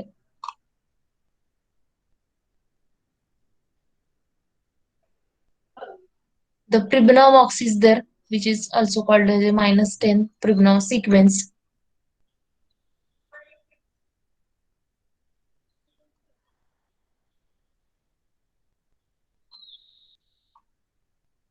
So initially, the RNA polymerase subunits are there. Some of the subunits are there, and that subunits last time आपण एका chart मध्ये बघितलेलं होतं की RNA polymerase in case of bacteria, eukaryotes and archaea, कुठेतरी table आहे याच्यामध्ये. त्या टेबल मध्ये आपण बघितलेलं होतं RNA polymerase in case of eukaryotes it has a different subunits, and about 10 to 12 subunits are present. So this we have seen, and these subunits or the largest subunit of the eukaryotic RNA polymerase, it is similar to the beta dash subunit as that of the prokaryotes. The prokaryote madlo beta dash subunit आहे, it is a largest subunit. So similar to that, there is the largest subunit present in the eukaryotic RNA polymerase, and then some of the other subunits are also present in case of eukaryotic RNA polymerase. So the direction of synthesis is same, 5' to 3', and requirements are also same. Which are the requirements? There is the need of the template molecule, DNA molecule required आहे. त्यानंतर अजून काय requirement असेल? Enzyme आणि factors. Yes, RNA polymerase 1, 2, 3 are required, and transcription factors are required, and along with that there is the requirement of the ribonucleotides, but it does not require primer. तर हे व्यवस्थित लक्षात ठेवा, it does not require primer.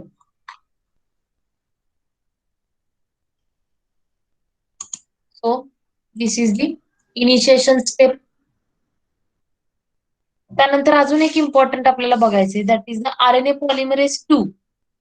RNA polymerase 2 enzyme जे आहे त्याच्यामध्ये एक significant structure आहे, that is the carboxyl end of the RNA polymerase 2. म्हणजे आता RNA polymerase 2 जे स्ट्रक्चर आहे ते काय असणार आहे? It is a protein. Enzyme आहे म्हणजे ते काय? प्रोटीन आहे, बरोबर. RNA polymerase enzyme. So the nature of that enzyme is protein. It has N आणि C टर्मिनल. एन्झाईम किंवा प्रोटीन जे असतं त्याला काय असतात? 2 टर्मिनल असतात. एक म्हणजे अमायनो टर्मिनल आणि दुसरं कुठलं असतं? कार्बोक्सिल. Carboxyl terminal. तर आरएनए पॉलिमरेजला काय 2 टर्मिनल आहेत, एक अमायनो टर्मिनल आणि दुसरं carboxyl terminal. So C terminal is more significant in that. तर सी टर्मिनल जे आहे त्याला काय, there is a specific 7 nucleotides are there and it is a stretch of 7 amino acids. So 7 amino acids त्या साईडला आहेत आणि हे जे 7 अमायनो ऍसिड्स आहेत इट इज ए हेप्टापेप्टाइड. इथे दिसते तुम्हाला tyrosine, serine, proline, threonine, serine, proline, serine. हे काय आहेत? These are the sequence of the amino acids which are present in the tail region. इथे तुम्हाला टेल रिजन दिसतो का आरएनए पॉलिमरेजचा?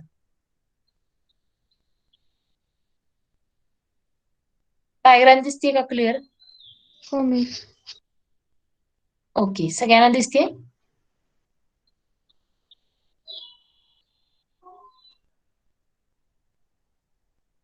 बाकीच्यांना दिसते ना सगळ्यांना? Okay, हो so ma'am. this is the DNA molecule. To this DNA molecule, there is the promoter region present, and it is the Tata box. TATA box or Tata box is there. To that Tata box, there is the binding of transcription factor. Okay, तर आत्ताच आपण काय बघितलं? इथे काय युकॅरियोटिक सेलमध्ये RNA polymerase आधी bind होत नाही. त्याच्या आधी काय बाइंड होतंय? तिथे बाइंड होताना ट्रान्सक्रिप्शन फॅक्टर बाइंड होतात. So transcription factor first bind is the TBP and TF2D. तर आपण ट्रान्सक्रिप्शन फॅक्टर सगळे कसे लक्षात ठेवायचे मी तुम्हाला सांगणार आहे. पहिल्यांदा बाइंड होताना कोण बाइंड होते? TBP म्हणजे TATA binding protein. TATA binding protein म्हणजे TBP. ओके, TBPचा फुल फॉर्म काय? It is the TATA binding protein. And TF2D पहिल्यांदा कोण बाइंड होते? TF2D binds and TBP. So this association bind. These are the association of the TBP आणि TF2D. हे दोन्हीच association होऊन त्या साईडला काय होते ते बाइंड होते. Then there is the binding of TF2A and TF2B. A आणि B त्या साईडला जाऊन बाइंड होतात. त्यानंतर नेक्स्ट इथे काय बाइंड होते? TF2F बाइंड होते. But it binds along with RNA polymerase. RNA polymerase बरोबर कोणाचं असोसिएशन आहे? TF2F चं असोसिएशन आहे. त्यानंतर आता जे मी तुम्हाला स्ट्रक्चर बद्दल सांगितलं that is very important in case of eukaryotic transcription. RNA polymerase 2 जे आहे त्याचं स्ट्रक्चर कसं आहे? त्याला एन आणि सी टर्मिनल आहे आणि सी टर्मिनलला काय आहे?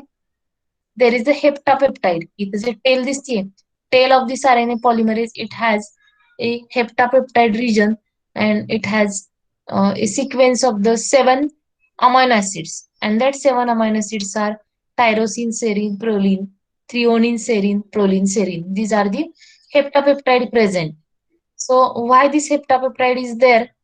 There is the phosphorylation of some of the residues. तर इथे काय होते? ह्या ज्या एन्झाईम मधले हे जे अमायनो ऍसिड्स आहेत त्यांना मॉडिफिकेशन होतंय म्हणजे त्याचं फॉस्फोरायलेशन होते. In some of the steps there is the phosphorylation of the serine. कारण सेरीन अमायनो ऍसिडचं स्ट्रक्चर तुम्हाला झालं असेल. त्याच्यामध्ये सेरीनला काय आहे तर फ्री हायड्रॉक्सिल ग्रुप असतो, OH ग्रुप असतो सेरीनला. So to this OH group there is the addition of the phosphate is there, that is the phosphorylation is there. Okay, तर फॉस्फोरायलेशन होतं सेरीनचं आणि त्या फॉस्फोरायलेशन प्रोसेस जी आहे ती कशी आहे? It is the significant. So it is the CTD domain. ह्याला काय म्हणतात ह्या टेलला? It is called as CTD domain, that is carboxyl terminal domain. Carboxyl terminal domain is there, and to that carboxyl terminal domain there is the presence of heptapeptide sequence, and that heptapeptide sequence is tyrosine, serine, proline, threonine, serine, proline, serine. These are the sequence. तर तुम्ही ह्याचं पण काय करू शकता? लक्षात जर तुम्हाला ठेवायचे हा सिक्वेन्स तर कसा लक्षात ठेवायचा? तुम्हाला 1 लेटर कोड माहिती आहेत का amino ऍसिडचे?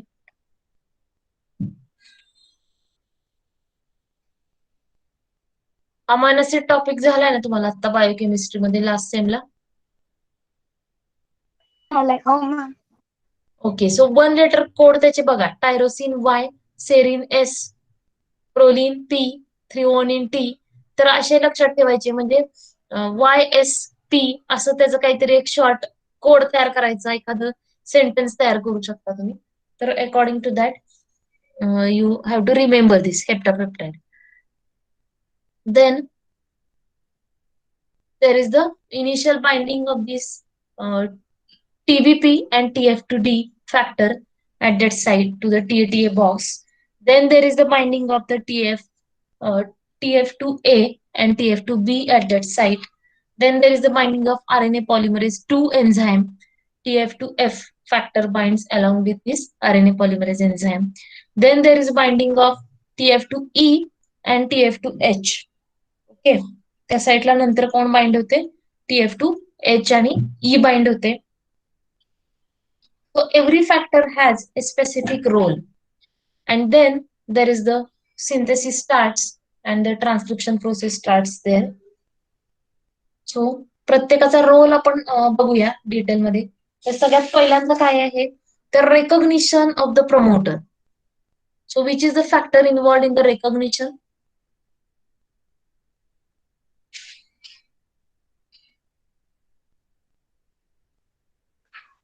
Sigma. No, in case of eukaryotes, it is TBP and TF2D. लक्षात आलं का? सिग्मा फॅक्टर बरोबर आहे प्रोकॅरेटिक मधला, पण युकॅरेटिक मध्ये कोण आहे? TBP, that is Tata binding protein, and TF2D. These are the factors which are responsible for recognition. Okay. तर पहिल्यांदा कोण बाइंड होते? TBP बाइंड होतोय अँड TF2D बाइंड होते. So it is responsible for recognition of the promoter. Then what is this TBP? TBP म्हणजे काय? It is a Tata binding protein and it is a monomeric protein. हे कसं आहे? Single sub unit आहे TBP ला. Then it has a specific sequence or conserved C-terminal domain. TBP also has the conserved C-terminal domain. Then TBP, it interact with the DNA. कुठे interact होते? It interact with the DNA, and along with that there is the binding of the TF2D is there. So once this TF2D binds, एकदा D bind झाल्यानंतर काय होते?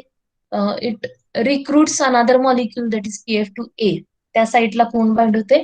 TF2A bind होते.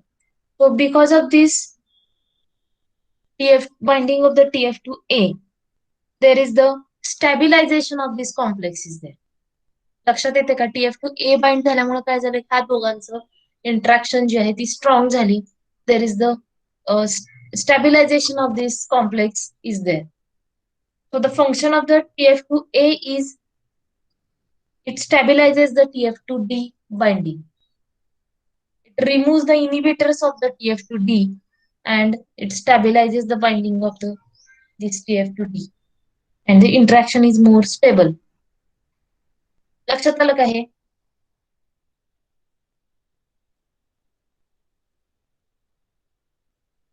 TF2B चं काय functioning आहे? TF2B सांगणार आहे मी आधी. अजून TF2A चं लक्षात आलं का? अनेकदा सांगा.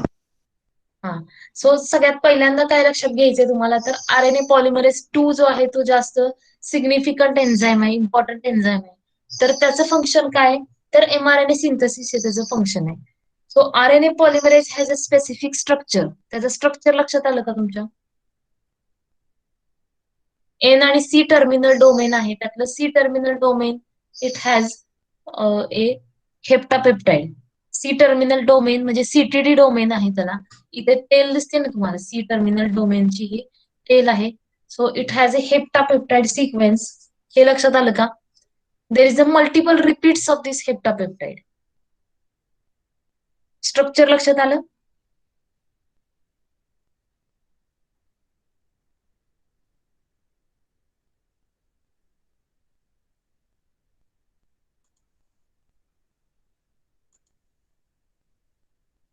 हॅलो, समजतंय का?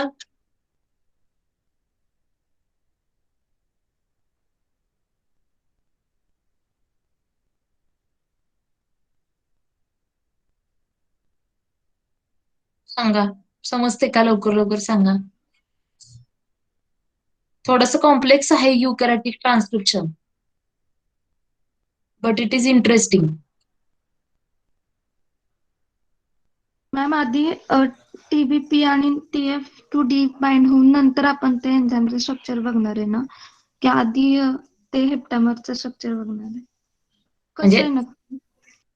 तसं हे म्हणजे कुठलंही पण थोडे इकडे तिकडे चालतंय, पण स्ट्रक्चर आधी का सांगितलं? कारण त्याचा एक रोल आहे ट्रान्सक्रिप्शन इनिशिएशन मध्ये, म्हणून स्ट्रक्चर आपण आधी बघितले. ट्रान्सक्रिप्शन इनिशिएशन जे स्टेजेस आहेत, तर सीटीडी डोमेन कशासाठी आहे? तर त्याचं ज्या वेळेला फॉस्फोरायलेशन होतं त्यावेळेला काय होतं, पुढचा फॅक्टर बाइंड होतो. म्हणजे फॉस्फोरायलेशन मुळे काय होतंय, फॉस्फेट एक्स्ट्रा एक स्ट्रक्चर त्याला ऍड झालं, बरोबर, सीटीडी डोमेनला. मग फॉस्फेट ऍड झाल्यामुळे काय झालं, next factor is able to bind. पुढचा जो फॅक्टर आहे तो तिथे बाइंड होऊ शकतो. त्यानंतर त्यांनी काय केलं, पुढच्या फॅक्टरला बाइंड केलं. म्हणजे जसं एखादा बायोकेमिकल पाथवे असतो की एक बाइंड झाला की तो काय करतो, पुढच्याच बाइंडिंग प्रमोट करतो, बरोबर आहे. तर तशा पद्धतीने इथे काय, तर cascade like reaction is there. पहिल्यांदा TBP बाइंड होतो, म्हणजे TA बाइंडिंग प्रोटीन बाइंड होतो. त्यानंतर TF2D, म्हणजे ऍक्च्युली TF2D हा एक फॅक्टर आहे. त्या TF2D फॅक्टर मध्ये काय, तर TBP आहे आणि TBP बरोबरच TAF असं एक प्रोटीन आहे. TAF म्हणजे TBP associated factor. So it is a complex of TF2D. TF2D bind होते. TF2D बाइंड झाल्यानंतर काय होते, तर TF2A बाइंड होते. D नंतर A बाइंड होतो आणि A बाइंड झाल्यानंतर तो काय करतो, it bring about the stabilization of that complex. त्या कॉम्प्लेक्सचं स्टॅबिलायझेशन होते. Then it remove the inhibitors. त्या रिएक्शन मध्ये जे काही इनिबिटर्स आहेत TF2D चे, ते रिमूव्ह होतात. मग इनिबिटर जर रिमूव्ह झाले तर काय होणारे इंटरॅक्शन जे आहे ते जास्त स्टेबल होणार आहे. त्यानंतर त्या साईडला रिक्रुटमेंट कोणाची होतीये, तर नेक्स्ट फॅक्टर त्या साईडला रिक्रूट होतो. And that factor is the TF2B. TF2A नंतर B बाइंड होतोय. B बाइंड झाल्यानंतर त्या साईडला कोण बाइंड होते, TF2E बाइंड होतं, H बाइंड होतो आणि J बाइंड होतो. तो EHJ हे काय होत आहेत, एकत्र बाइंड होत आहेत. तो H फॅक्टरला H जो आहे TF2H, this TF2H has the role of the phosphorylation. तर मॅम H म्हणजे शेअर केली का? नाही केलेली आता, 1-2 मिनिटं. H जो आहे तो काय, इट इज अ कायनेज, बरोबर. कायनेज असल्यामुळे त्याचं फंक्शन काय असणार आहे, फॉस्फोरायलेशन हे त्याचं फंक्शन आहे. तर ते कसं लक्षात ठेवायचं, तुम्हाला हा फॅक्टरचा सिक्वेन्स लक्षात ठेवण्यासाठी मी एक नंतर सेंटेन्स सांगणार आहे. पण आता काय करायचं, तुम्ही आधी प्रत्येक फॅक्टरचा रोल बघायचा आपल्याला आणि त्यानंतर ते सेंटेन्स बघूया आपण.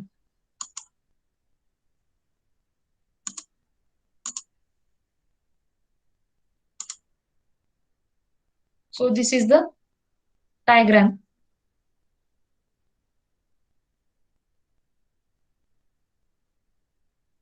So first step is the binding of the TBP and TF2D to this site, or a recognition of the sequence, promoter sequence.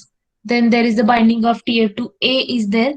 So role of the TF2A is it stabilizes the interaction between the TBP and TATA box and TF2D. After that, there is the binding of TF2B. Next factor कुठला bind होते, TF2B bind होते. So the function of this TF2B is it promotes the binding of the next factor and that is the TF2F. TF2B काय करतोय, it promotes the binding of the next factor that is TF2F. So TF2F binds along with enzyme RNA polymerase 2. त्या साईडला कोण bind होते, RNA polymerase 2 bind होते. So when that RNA polymerase 2 binds, then there is the recruitment of the TF2E means during this step, this RNA polymerase is unphosphorylated. हे जे domain आहे ना त्याचं CTD domain, it is unphosphorylated at this stage. But when this TF2E and TF2H binds, there is the phosphorylation of this CTD domain occurs. And the function of this TF2H is phosphorylation of the CTD domain of the RNA polymerase enzyme. समजलं का हे? Yes, ma'am. Okay, so TF2H, it is an important factor. It has several functions. One of that is phosphorylation. लक्षात आलं, function त्याचे बरेच आहेत. त्यातलं एक फंक्शन आहे, it is involved in the phosphorylation of the CTD domain. So the nature of this TF2H is the enzyme. It is a kinase. हे काय कायनेज एन्झाइम आहे, त्यामुळे त्याचं फंक्शन काय, addition of the phosphate group to this heptapeptide जो आपण बघितलेला होता ना आधी, YSP काय येते, YSP TSPS असं काहीतरी तयार करा तिचं. So it forms A modified CTD domain, that is phosphorylation occurs at this site, and then there is the phosphorylated domain is there, and it allows the binding of the further factors. Then this TF2H, it is also important in the DNA repair process. त्याचाच role कशामध्ये, DNA repair मध्ये पण आहे. It bring about the phosphorylation of the cyclin dependent kinase, CDC kinase, जे cell cycle मध्ये involved आहे. Cell cycle आपण थोडस बघितलेलं होतं, तर सेल सायकल मध्ये त्याचा रोल आहे. As it is a kinase, it bring about the phosphorylation. So these are the functions of the TF2H. Then there is the binding of further factors like TF2J. J also binds at that site. So this is the TBP initially binds. तर ह्याच्यामध्ये जास्त detail मध्ये दिलेलं आहे. How this TBP binds? TBP binds to that site. It distort the DNA using the beta plate, and it is inserted into the minor groove of the DNA. DNA चं structure जर तुम्ही बघितलं तर त्यात काय आहे, मेजर आणि minor group असे दोन ग्रुप आहेत. तर डिटेल जर तुम्हाला वाचायचं असेल तर ह्या बुक मध्ये सगळं डिटेल दिलेलं आहे. So these are the factors involved. Initially binding of TF2B is there.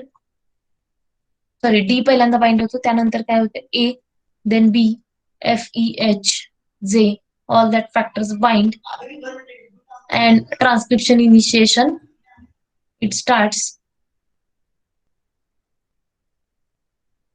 So this is about the initiation of the transcription.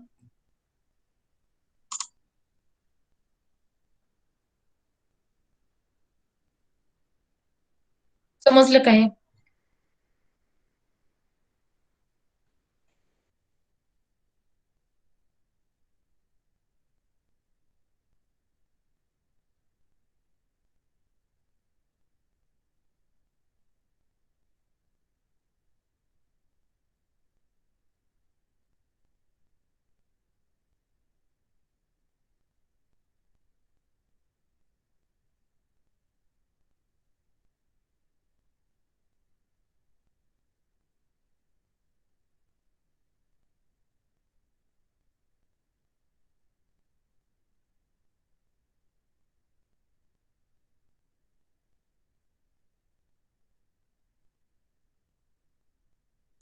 Hello.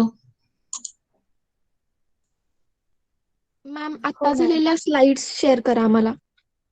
हो हो, शेअर करणार की. तर फॅक्टर कसे लक्षात ठेवायचे तुम्हाला, सगळ्यात पहिल्यांदा काय बाइंड होते, तर TBP. हे दिसते का बघा तुम्हाला, फॉन्ट वाढवते जरा.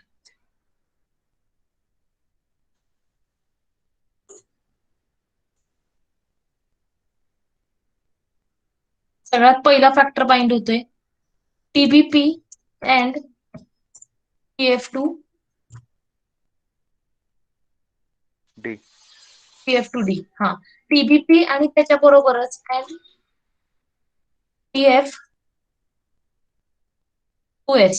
म्हणजे काय, तर transcription association factors TF2 transcription association factors ह्या दोन्हीला कंबाईनली काय म्हणतात तर फॅक्टर डी म्हणतात. TF2D बरं का. डी म्हणजे TF2D पाहिजे असेल तर लिहूया आपण TF2D. तर this is a first factor bind. त्यानंतर सेकंड फॅक्टर कुठला आहे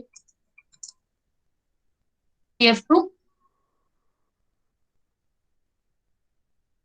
ए त्यानंतर नेक्स्ट फॅक्टर कुठला आहे TF2 TF2B. B. बी नंतर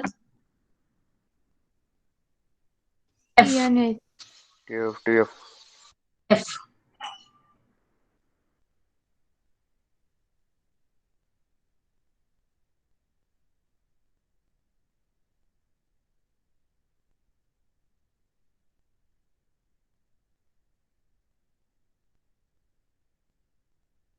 EH आणि J.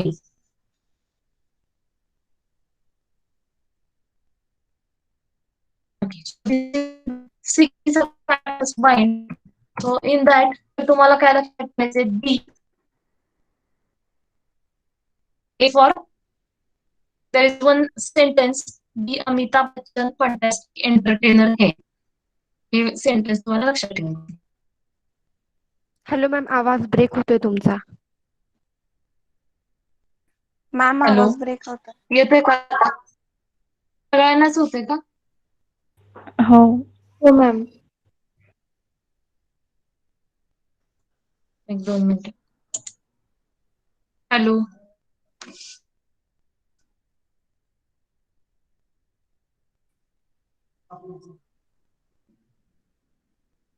आता येतोय का बघा. हो येतोय. हा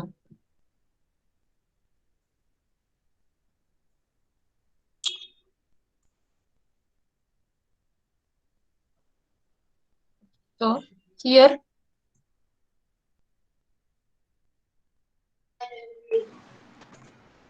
then this is the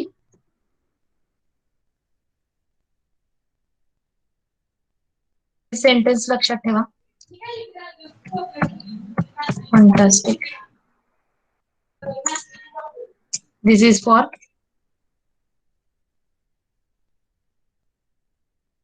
entertainer sorry and this is the H for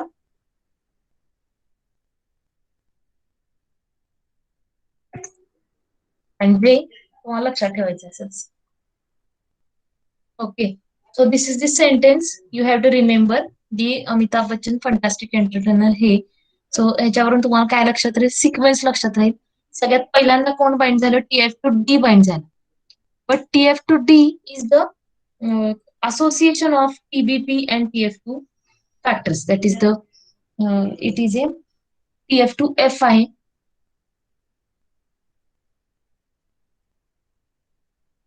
Sorry, it is TAF.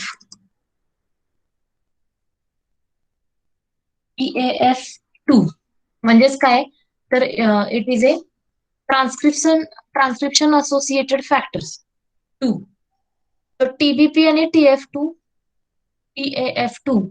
हे म्हणजे काय this is a combination it forms a TF2D. तर सगळ्यात पहिल्यांदा हे TF2D बाइंड होते. It is involved in the recognition. Then there is a binding of TF2A. D नंतर कोण बाइंड होते ए बाइंड होते.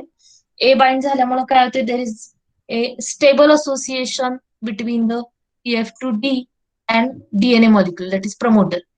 Then TF2B binds. So when this B binds, then the function of the B it promotes the binding of the next factor that is TF2F.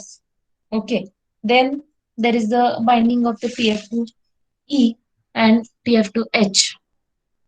And F factor जो आहे तो कोणाबरोबर bind होतोय along with this F there is the binding of RNA polymerase. इथे कोण bind होते RNA polymerase binds. So RNA polymerase along with this F factor there is a binding occurs. Then E factor binds and after E there is the binding of H factor is there and H factor it is involved in the which is the function of the H factor? Phosphorylation. Phosphorylation, and it has one more activity, that is helicase. It is bring about the unwinding of the DNA molecule. So it also bring about the unwinding, that is kinase. Kinase बरोबरच त्याला अजून एक activity आहे helicase, and it bring about the phosphorylation of the CTD domain of the RNA polymerase. तर CTT domain म्हणजे काय मी सांगितलं तुम्हाला. RNA पॉलिमरेजचं काय आहे, कार्बोक्सिल टर्मिनल डोमेन आहे, that is C terminal domain is there. So to that C terminal domain, there is the phosphate group is added by this H. And also this TF2H factor has role in the DNA repair process. The transcription coupled repair आहे ते नंतर मी कधीतरी तुम्हाला सांगेन, आता confusion होईल. फक्त एवढंच लक्षात ठेवा की DNA रिपेअर मध्ये त्याचा रोल आहे. And after that there is the TF2J also binds. So these three factor binds simultaneously. TF2E, H and J. These are the three factors. They bind simultaneously. Okay.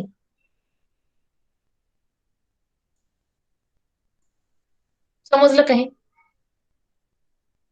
Ma'am जे चा role काय आहे? Actually जे चा role असा clearly दिलेला नाहीये, तरी पण बघूया, कुठे मिळालं तर सांगेन मी.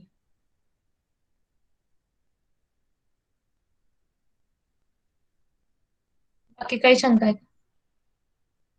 नाही.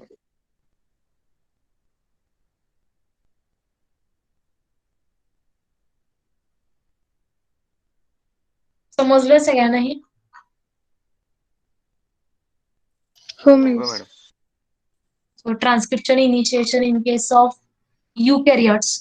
अजून डिटेल मध्ये रोल जर त्याचे बघता आले तर नेक्स्ट लेक्चरला बघूया आपण.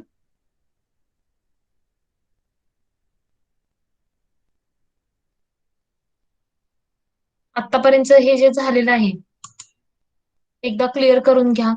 काही शंका असेल तर विचारा परत. ओके. आणि वाचताना काय करायचं, जे आज झालेलं आहे ते त्याचे काही पॉइंट्स तुम्ही लिहिले असतील तर ते वाचायचे, आणि त्याच्याबरोबर आपण कसं रिवाइज करतो पहिल्यापासून तसं जरा रिवाइज करायचं. आधीचे पॉइंट्स इम्पॉर्टंट जे आहेत ते बघायचे परत एकदा.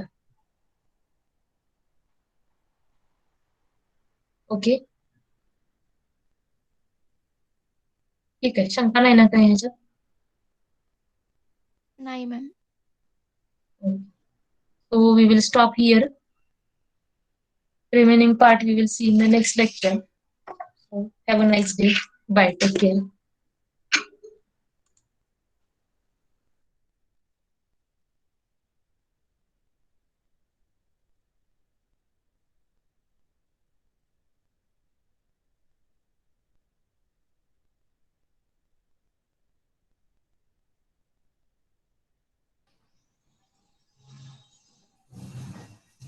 Good morning.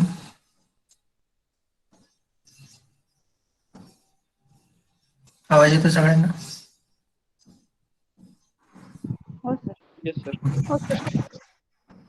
हो सर. ओके.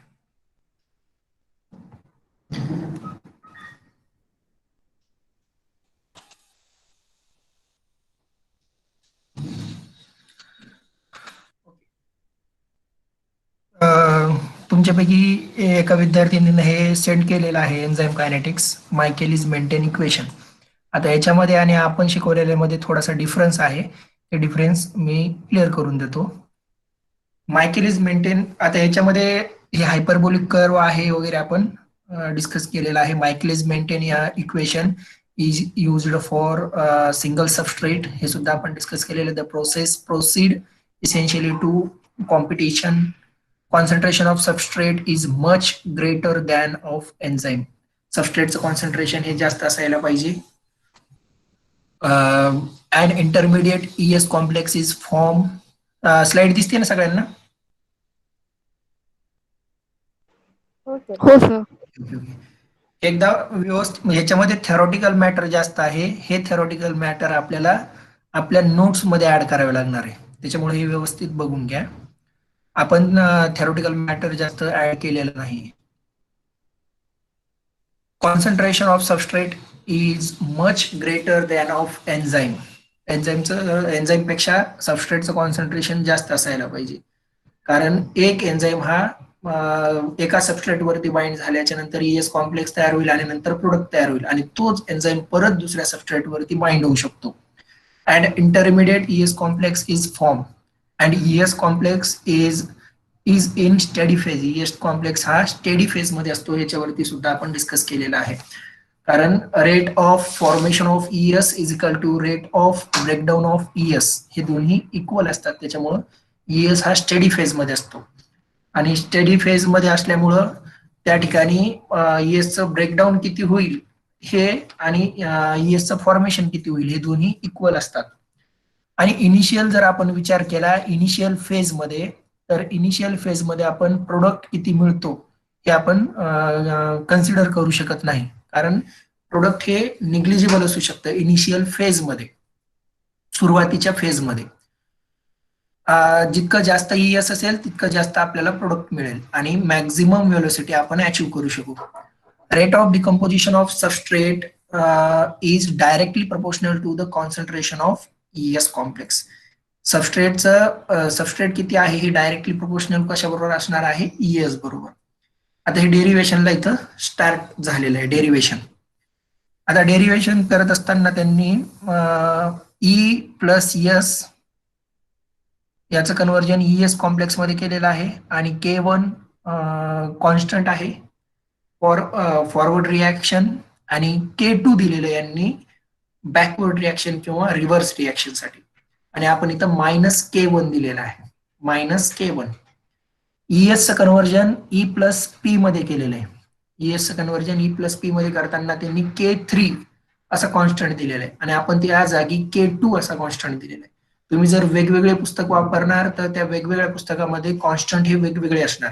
ऍक्च्युअली तिथं कॉन्स्टंट जो असतो त्याचं नाव असतं K फॉर कॅटॅलिटिक कॉन्स्टंट. ESचं ते त्या ठिकाणी ब्रेकडाऊन होतं म्हणून आपण त्याला K असं म्हणतो, कॅटॅलिटिक कॉन्स्टंट. K सुद्धा भरपूर पुस्तकामध्ये तुम्हाला बघायला भेटेल. आता हे जे कॉन्स्टंट आहेत तुम्ही हे याच्यातले कॉन्स्टंट घ्या किंवा मी शिकवलेले घ्या, याच्यामध्ये काही अडचण नाही. फक्त आपल्याला जो MM इक्वेशन डिराईव्ह करायचा आहे तो MM इक्वेशन व्यवस्थित डिराईव्ह करणं गरजेचं आहे. हे कॉन्स्टंट वेगवेगळ्या पुस्तकामध्ये वेगवेगळ्या नोट्समध्ये वेगवेगळे कॉन्स्टंट असतील. ऍक्च्युअली तिथं K प्रेझेंट असतो, K3च्या जागी K आणि K ला आपण म्हणतो कॅटॅलिटिक कॉन्स्टंट आणि आपण घेतलेला आहे K2. परत याच रिॲक्शन मध्ये आपण एक ऍडिशनल रिॲक्शन अशी ऍड केलेली आहे, एन्झाईम प्लस प्रोडक्ट तयार झाल्याच्या नंतर रिव्हर्स रिॲक्शन सुद्धा दाखवलेली आहे आपण, रिव्हर्स रिॲक्शन. आणि या रिव्हर्स रिॲक्शन मध्ये enzyme plus product is converted into ES असं म्हटलं होतं आणि त्याला आपण K-2 असं दाखवलेलं आहे. But actually K-2 is very negligible in amount, that's why we neglect it. आपण त्याला निग्लेक्ट करतो आणि निग्लेक्ट करतो म्हणून ते तुम्ही इथं लिहा किंवा नाही जरी लिहिलं तरी अडचण येणार नाही. पण मला असं वाटतं की पहिली रिॲक्शन दाखवताना तुम्ही ते लिहा आणि तिथं मेन्शन करा की K2 हे आपण निग्लेक्ट करतोय किंवा हे निग्लिजिबल अमाऊंट मध्ये आहे, म्हणजे थोडंसं इम्प्रेशन व्यवस्थित पडेल पेपर चेक करणाऱ्यावरती. त्याच्यामुळे तो पॉइंट या ठिकाणी ऍड केला तर बेटर होईल. त्याच्यानंतर K1, K2, K3 R velocity constant दिलेलं आहे. हे व्हेलोसिटी कॉन्स्टंट आणि आपण घेतलेले K1 K1 K-1 आणि K2 हे आपण व्हेलोसिटी कॉन्स्टंट घेतले होते. त्या लेक्चरमध्ये मी तुम्हाला सांगितलं होतं की ET concentration of enzyme, ET म्हणा किंवा E0 म्हणा काही प्रॉब्लेम नाही. E0 म्हटलं तरी तेच. ES enzyme substrate complex, ET total enzyme आणि ES फॉर सबस्ट्रेट, हे त्याच्या काही टर्म्स, ह्या टर्म्स सुद्धा तुम्हाला लक्षात ठेवायला लागतील. द रेट ऑफ, आता हे आपल्याला डिराईव्ह करायचं आहे, इक्वेशन डिराईव्ह करायच्यासाठी काही इक्वेशन दिलेले. The rate of product appearance in initial velocity is equal to ES. Initial velocity मध्ये ES असं सांगितलेलं आहे.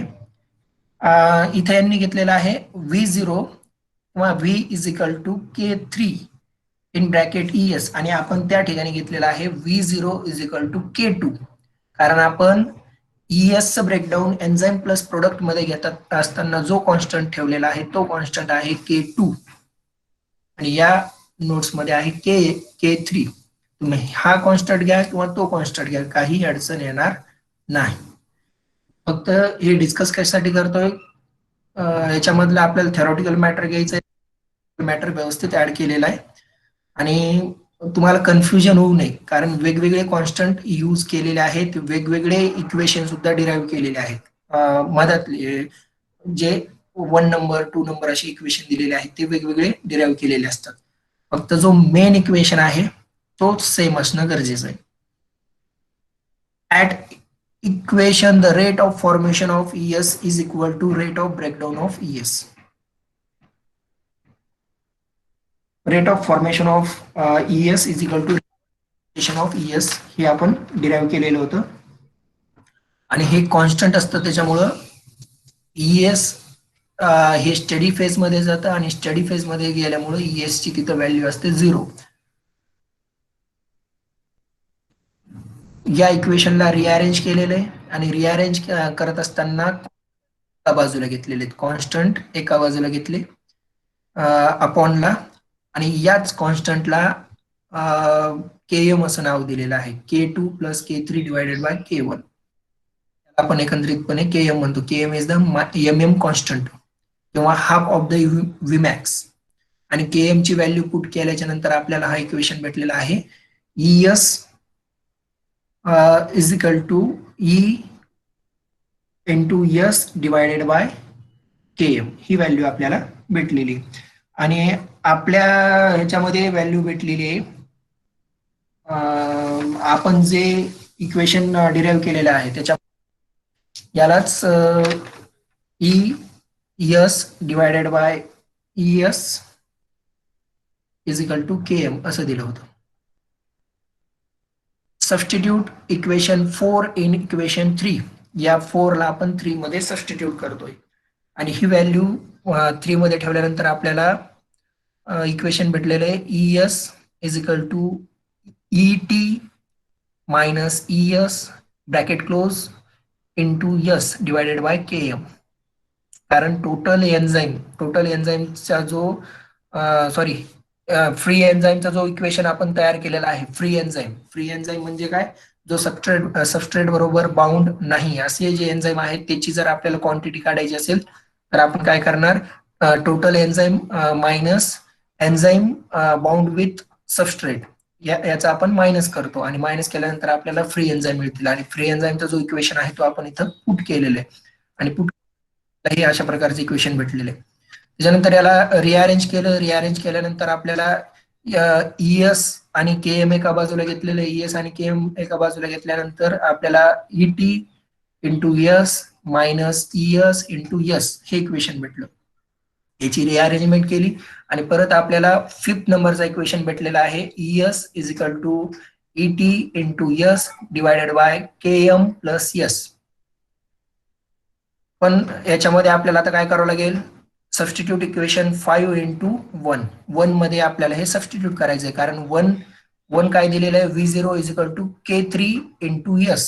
आता आपल्याला काय करायचंय K3 इंटू S च्या जागी सॉरी या ES च्या जागी आपल्याला ती व्हॅल्यू पुट करायची आहे ES च्या जागी ती व्हॅल्यू पुट करायची आणि ती व्हॅल्यू पुट केल्यानंतर आपल्याला K3 into ET into S divided by Km plus S हे मिळालेले आणि मॅक्झिमम व्हेलोसिटीची व्हॅल्यू आता पुट करतो आपण Vmax आणि Vmax पुट केल्यानंतर K3 ET is equal to Vmax ही व्हॅल्यू पुट केल्यानंतर आपल्याला MM इक्वेशन भेटतोय. त्याच्यामध्ये थेरॉटिकल मॅटर व्यवस्थित आहे हे थेरॉटिकल मॅटर घ्या आणि जर आपण घेतलेलं इक्वेशन व्यवस्थित वाटत असेल तर तो इक्वेशन घ्या. त्याच्यामध्ये फक्त कॉन्स्टंट मी जे सांगितलेले आहेत ते फक्त कॉन्स्टंट तुम्हाला चेंज करायचे आहेत बाकी सर्व ऍज इट इज आहे.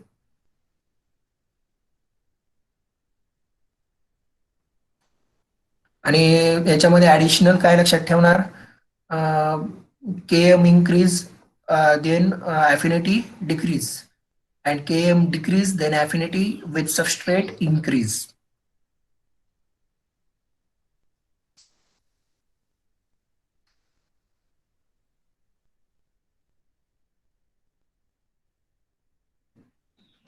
आपण डिराईव्ह केलेलं इक्वेशन. त्याच्यानंतर आपण कालच्या लेक्चरमध्ये LB प्लॉट बघतोय, लाईन बियर बर्ग प्लॉट. इक्वेशन जर तुम्हाला एक्झाम मध्ये आलं तर हे तुम्हाला शॉर्ट नोट साठी येतील. बाकीचे जे काही आपण वेगवेगळे बघणार आहोत, एडी हॉस्टी सुद्धा बघणार आहेत आपण, हे तुम्हाला शॉर्ट आन्सर साठी क्वेश्चन्स येतील. त्याच्यामध्ये फक्त हे इक्वेशन तुम्हाला डिराईव्ह करावं लागेल आणि त्याची डायग्राम लक्षात ठेवावी लागेल. LB plot derive from MM equation. MM equation पासून आपण तो डिराईव्ह केलेला आहे.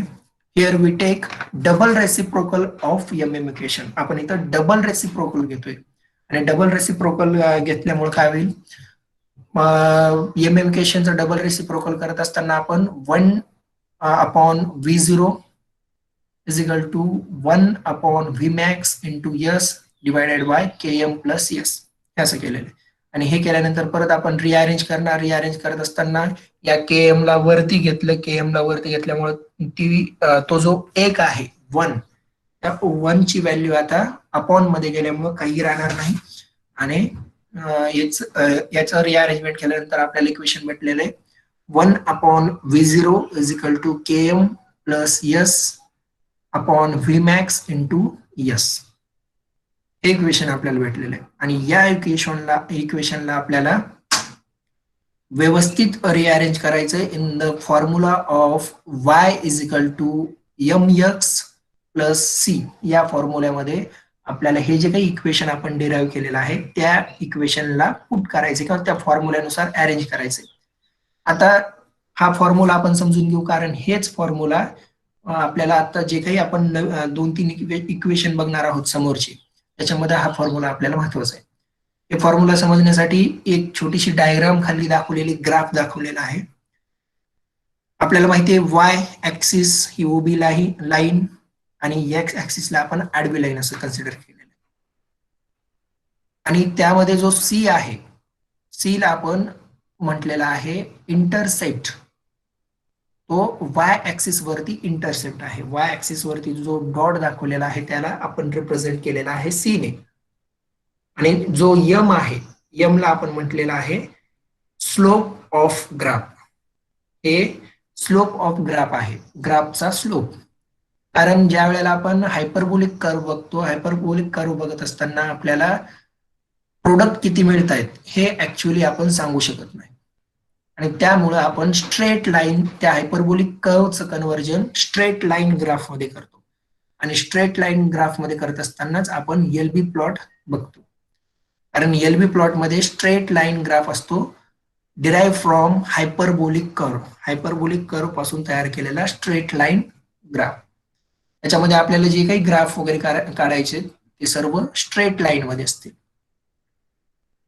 आता या इक्वेशनला आपण या फॉर्म्युल्यामध्ये व्यवस्थित पुट करून घ्यायचंय. y is equal to mx plus c. आणि हे पुट करत असताना आपल्याला काय कसं भेटणार equation, 1 divided by V0 is equal to Km upon Vmax into 1/S plus 1/Vmax. हे जे इक्वेशन आहे या इक्वेशनला आपण या फॉर्म्युल्यामध्ये व्यवस्थित पुट केलेले. आणि पुट केल्यानंतर वाय ऍक्सिस वरती आपण काय दाखवणार आहोत, वाय ऍक्सिस वरती आपण 1/V0 दाखवू. इथं बघा वाय ऍक्सिस वरती आपल्याला काय दाखवायचंय 1/V0. हे आपण वाय ऍक्सिस वरती दाखवलेलं आहे. त्याच्यानंतर आपल्याला एक्स ऍक्सिस वरती काय दाखवायचंय, एक्स ऍक्सिस वरती 1/सबस्ट्रेट दाखवायचा आहे. आणि हे एक्स ऍक्सिस वरती आपण 1/सबस्ट्रेट दाखवला. त्याच्यानंतर सी जो इंटरसेप्ट आहे, इंटरसेप्ट ऑन वाय ऍक्सिस, तिथं आपल्याला दाखवायचंय 1/Vmax. आणि या सी च्या जागी आपण दाखवलेला आहे 1/Vmax. आणि 1/Vmax दाखवलेला आहे. या स्लोपला यम ला आपण दाखवलेला आहे एम स्लोपसाठी आपण व्हॅल्यू दाखवलेली आहे Km upon Vmax. Km upon Vmax. आता ही जी स्ट्रेट लाईन आहे इंटरसेप्ट, हा जो C चा पॉइंट आहे इंटरसेप्टचा 1 अपॉन Vmax, हीच जर लाईन अशी आपण डॉटेड ह्याच्या डॉट डॉट स्ट्रक्चर मध्ये जर पूर्ण या एक्स ऍक्सिस वरती जर जुळवली, तर जुळवल्यानंतर आपल्याला जो पॉइंट भेटणार आहे त्या पॉइंटला आपण Km असं म्हणतो. At that point we can calculated Km. त्या ठिकाणी आपण कॅल्क्युलेट काय करू शकतो, Km कॅल्क्युलेट करू शकतो. आणि हे एक्स ऍक्सिस वरती आहे. हा जो पॉइंट दाखवलेला आहे त्या पॉइंट वरती आपण Km कॅल्क्युलेट करू शकतो. आणि या ग्राफवरून हा जो ग्राफ आहे हा LB प्लॉटचा ग्राफ आहे. याच्यावरून आपल्याला ते समजेल. बघा आता एक्स ऍक्सिस वरती काय आहे, एक्स ऍक्सिस वरती 1 अपॉन सबस्ट्रेट, एक्स ऍक्सिस वरती 1 अपॉन सबस्ट्रेट दिलेले. वाय ऍक्सिस वरती काय आहे 1 अपॉन V0. आता एक्स ऍक्सिस वरती intercept on x axis, x axis वरती जो इंटरसेप्ट आहे तो काय आहे, एक्स ऍक्सिस वरती इंटरसेप्ट आहे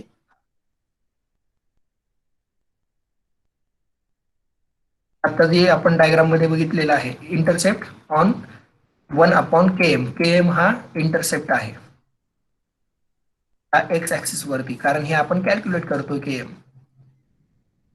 नंतर वाय ऍक्सिस वरती इंटरसेप्ट काय आहे, हे वाय ऍक्सिस वरती इंटरसेप्ट काय आहे सी हा इंटरसेप्ट ऑन वाय ऍक्सिस आपण ऑलरेडी डिस्कस केलेला. हा जो सी आहे हा सी वाय ऍक्सिस वरती इंटरसेप्ट असतो. त्याच्यामुळे ही जी व्हॅल्यू आहे ती आपल्याला वाय ऍक्सिस साठी घ्यायची. त्या ग्राफ वरून आपल्याला ह्या व्हॅल्यूज किंवा जसं इनिबिशन, कॉम्पिटिटिव्ह इनिबिशन आणि कॉम्पिटिटिव्हचा जो ग्राफ काढलेला आहे त्याच्यावरून आपल्याला ती समरी करण्यासाठी किंवा समराईज करण्यासाठी आपल्याला ते उपयोगाचं होईल. तसंच या वेगवेगळ्या इक्वेशनचं एक ग्राफ काढलेला आहे, हा टेबल काढलेला. हा टेबल फक्त आपल्याला लक्षात ठेवायचे.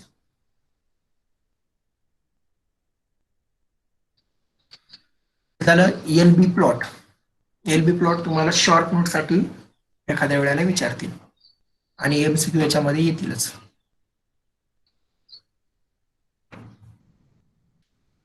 LB प्लॉटच्या नंतर आहे AD हॉप्सी प्लॉट.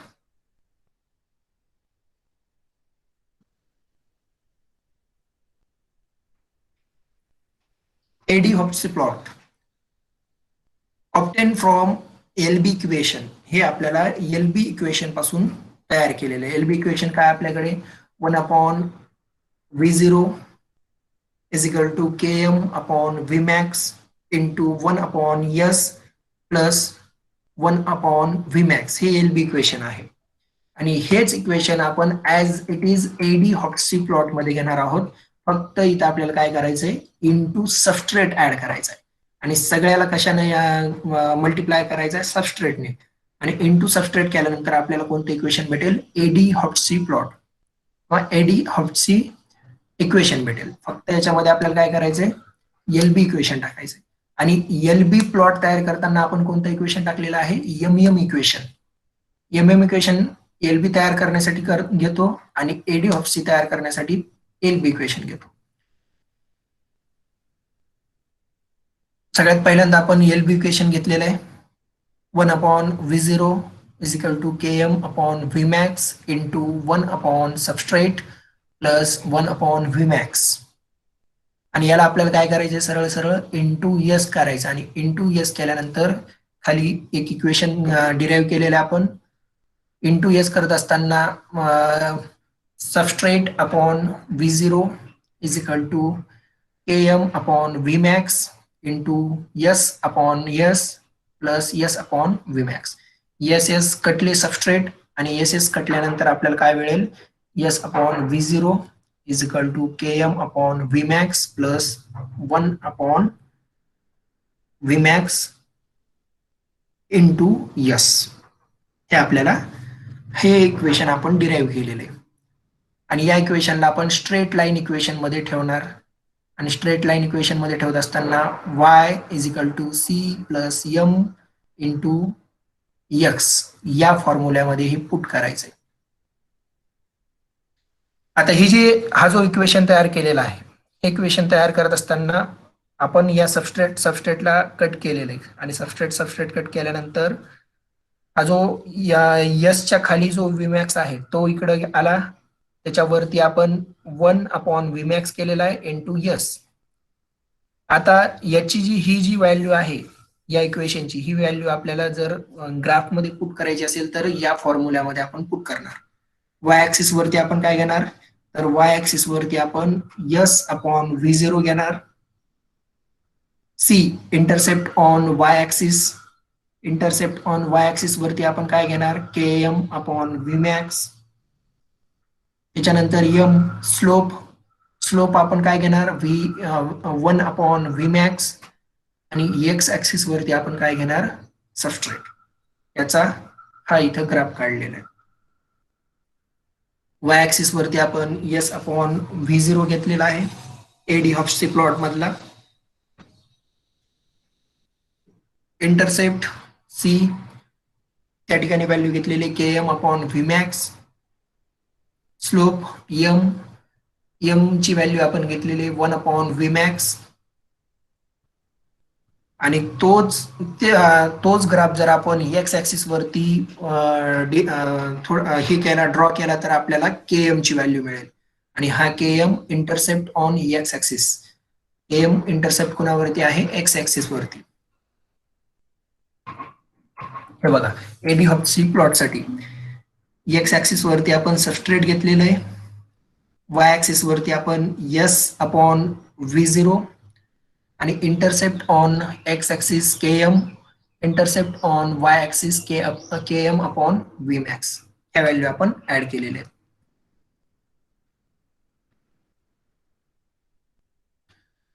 हे झालं एडी हॉप्सी प्लॉट. त्याच्यानंतर हॅन्स वुल्फ प्लॉट.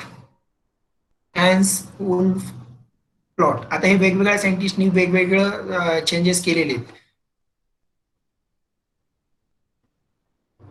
हे काय आपल्याला काय करायचं, याच्यामध्ये डिराईव्ह फ्रॉम इक्वेशन. हे आपण इक्वेशन पासून डिराईव्ह केलेलं आहे. फक्त याला डिवायडेड बाय यस करायचं. याला आपण इक्वेशनला डिवायडेड बाय यस केल्यानंतर आपल्याला हॅन्स वुल्फ प्लॉट मिळेल. इक्वेशन पासून आपण एलबी प्लॉट तयार केलेला आहे आणि त्याच इक्वेशन पासून आपण हॅन्स वुल्फ, फक्त याला डिवायडेड बाय यस करायचंय. आणि डिवायडेड बाय यस केल्यानंतर पहिल्यांदा इक्वेशन घेतलं आपण, V0 = V max into S/Km plus S. ही Km ची जी व्हॅल्यू आहे किंवा हे जे अपॉन मध्ये आहे Km प्लस यस, यालाच आपण V0 जवळ घेणार. आणि V0 जवळ घेतल्यानंतर V0 into Km plus yes = V max into yes. हे स्ट्रेट लाईन मध्ये घेतलेलं आहे. आणि स्ट्रेट लाईन मध्ये घेतल्यानंतर याला आपण अपॉन यस किंवा याला सगळ्याला डिवाइड करणार यसने. आणि सगळ्याला यसने डिवाइड केल्यानंतर आपल्याला काय भेटेल, V0 Km/S plus V0 substrate upon yes = V max substrate upon yes. हे असं आपण रिअरेंज केलेलं आहे. आणि रिअरेंज केल्यानंतर इथं यस जिथं आहे ते आपण कट करू. V0 इंटू S/S, हे यस कट केलेलं आहे. परत V max अपॉन यस आणि V max जवळचा यस, तो दोन्ही यस कट केले. आणि कट केल्यानंतर याला रिअरेंज केल्यानंतर आपल्याला मिळालं V0/S into Km plus V0 = V max. याला परत व्यवस्थित रिअरेंज करणार. रिअरेंज केल्यानंतर आपल्याला V0 = V max minus Km into V0/S हे इक्वेशन भेटलेले. आणि या इक्वेशनला आपण वाय ऍक्सिस, त्याच्यानंतर एक्स ऍक्सिस, सी आणि एम याच्यामध्ये पुट करणार. आणि पुट केल्यानंतर आपल्याला वाय ऍक्सिस वरती आपण घेतो V0, C intercept on Y axis V max. त्याच्यानंतर slope of graph minus Km. आणि एक्स ऍक्सिस वरती V0/S ह्या व्हॅल्यू आपण ग्राफ प्लॉट करत असताना ठेवलेले आहेत. एक्स ऍक्सिस वरती V0 अपॉन एस या ग्राफ मध्ये दिसतंय आपल्याला. वाय ऍक्सिस वरती V0, intercept on Y axis Vmax and slope of graph minus Km. हे आपण या ग्राफ मध्ये पुट केलं आणि पुट केल्यानंतर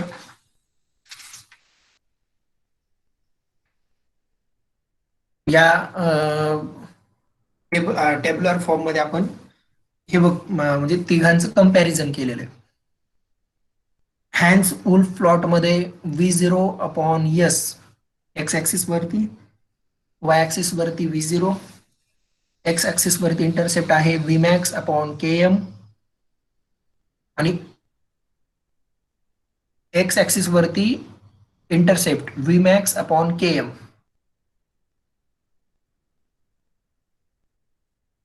आणि वाय ऍक्सिस वरती आहे Vmax. हे टेबल आपल्याला लक्षात ठेवावं लागेल. जे काही इक्वेशन बघितलेले आहेत हे इक्वेशन बघितल्याच्या नंतर हा टेबल व्यवस्थित बघून घ्या. तुमच्या ग्रुपवरती मी नोट्स सेंड करतो आणि हे टेबल बघून तुम्हाला जर याच्यामध्ये काही डाऊट्स असतील हे पहिल्यांदा अभ्यास करा. हे तुम्ही स्वतः डिराईव्ह करा इक्वेशन, स्वतः समजून घ्या पहिले. सगळ्यात पहिल्यांदा इक्वेशन डिराईव्ह करा. इक्वेशन एकदम सोपं आहे.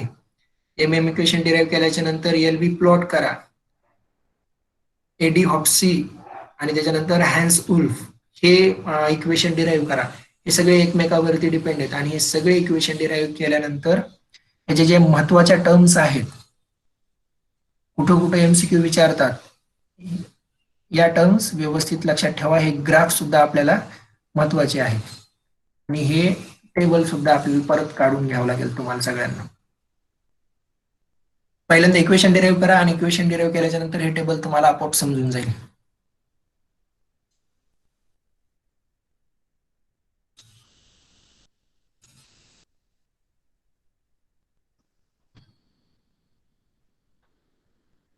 इक्वेशन केलेले डिराईव्ह तुमच्यापैकी कुणी?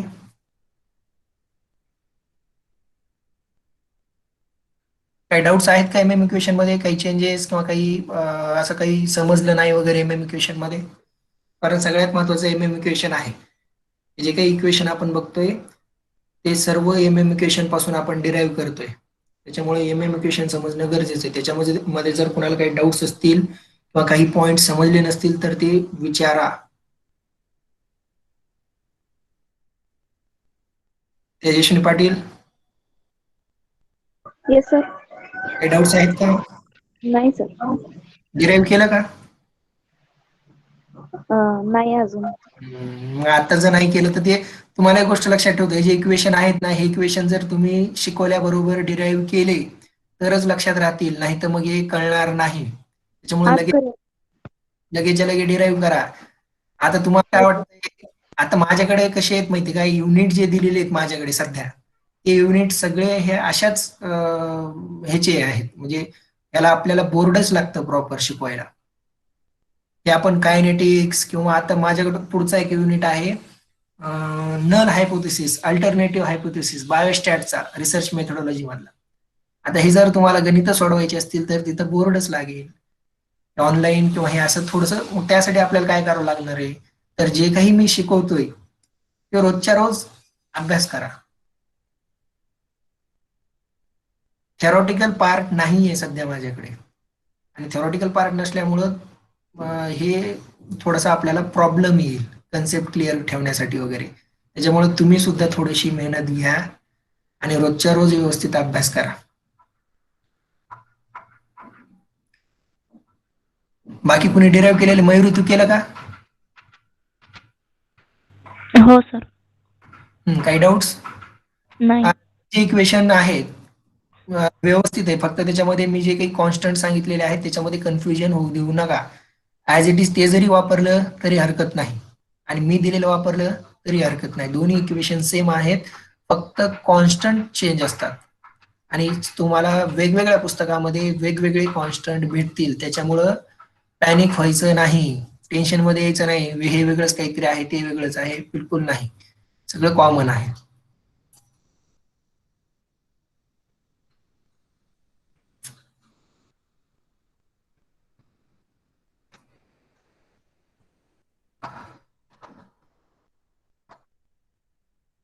त्यानंतर आपल्याला ॲलोस्ट्रिक एन्झाईम हा पॉइंट बघायचा आहे.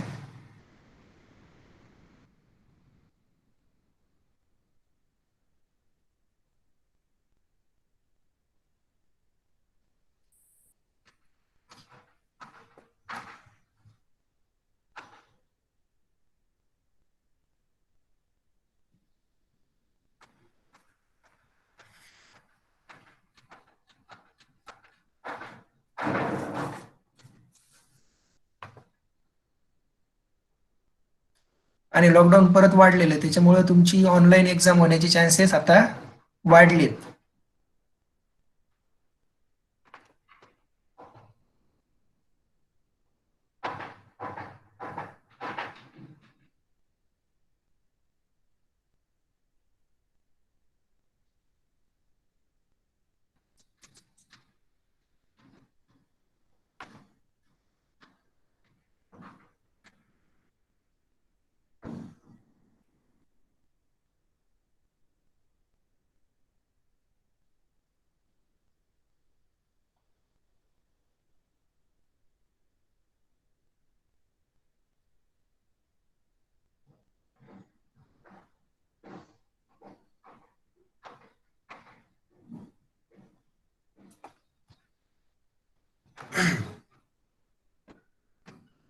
एसेन्शियल ऑफ एन्झायमोलॉजी हा आपला युनिट सुरू आहे.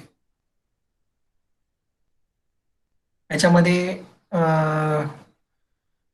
आपण पायरुवेट डिहायड्रोजनेज कॉम्प्लेक्स बघू, फॅटी ऍसिड सिंथेटेज आणि एटीपेज हे जे एन्झाईम्स आहेत त्याच्यावरती शॉर्ट नोट येतात आणि हे याचं स्ट्रक्चर, फंक्शन आणि रिॲक्शन मेकॅनिझम हे आपल्याला बघायचं आहे. ते आपण नेक्स्ट लेक्चरमध्ये वगैरे स्टार्ट करून देऊ. Allosteric enzyme, concept of allosterism, positive and negative cooperative. आणि आपला जो युनिट आपला जो पॉइंट झालेला आहे तो एन्झाईम कायनेटिक्स.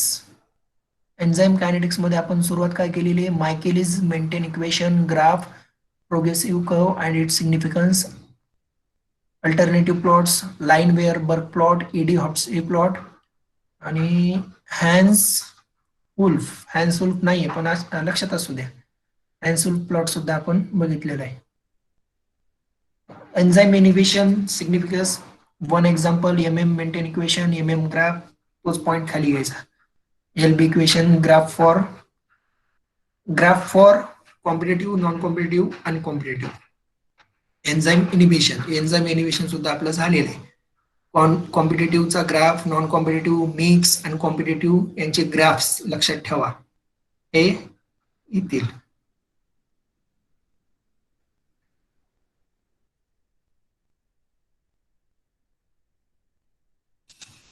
त्यानंतर हा एक युनिट माझ्याकडे आहे आणि हा एक unit signaling and stress response in microbes हा एक युनिट आहे. Microbial response to stress, microbial stress response, stress protein and their role, cold and heat shock, oxidative and starvation stress. त्याच मायक्रोबियल मेटाबॉलिझम मधलाच फोर्थ युनिट.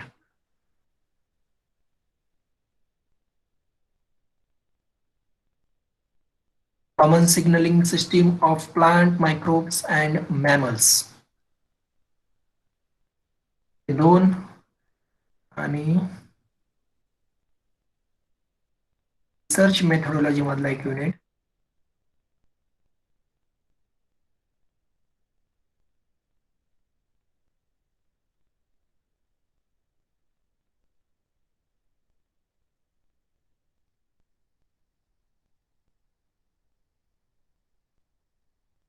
हे वाटतं तो updated syllabus आहे. Research methodology त्याच्यामध्ये आपल्याला null hypothesis, alternative hypothesis, Z square, chi square ह्या जे काही बायोस्टॅट मध्ये तुम्हाला पार्ट झालेला आहे, BSc ला झाला असेल तो सर्व पार्ट आपल्याला घ्यायचा आहे.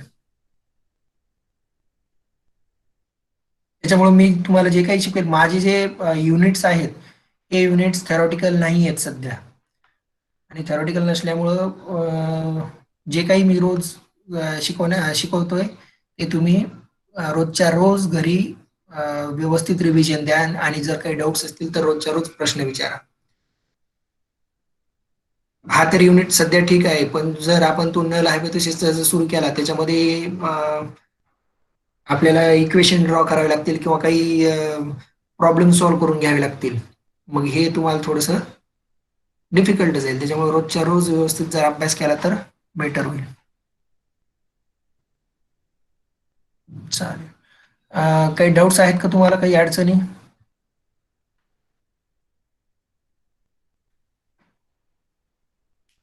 बाकी लेक्चर वगैरे होत आहेत तुमचे? स्किलचा होत आहे का? स्किलचा लेक्चर होतोय का? सांगा पटकन कोणीतरी. आज आहे सर एक 12:30 वाजता. 12:30ला. स्किल कोण शिकवतं तुम्हाला? पर्णवी मॅम आहेत आणि दुसऱ्या दिव्या मॅम. ओके, चालेल,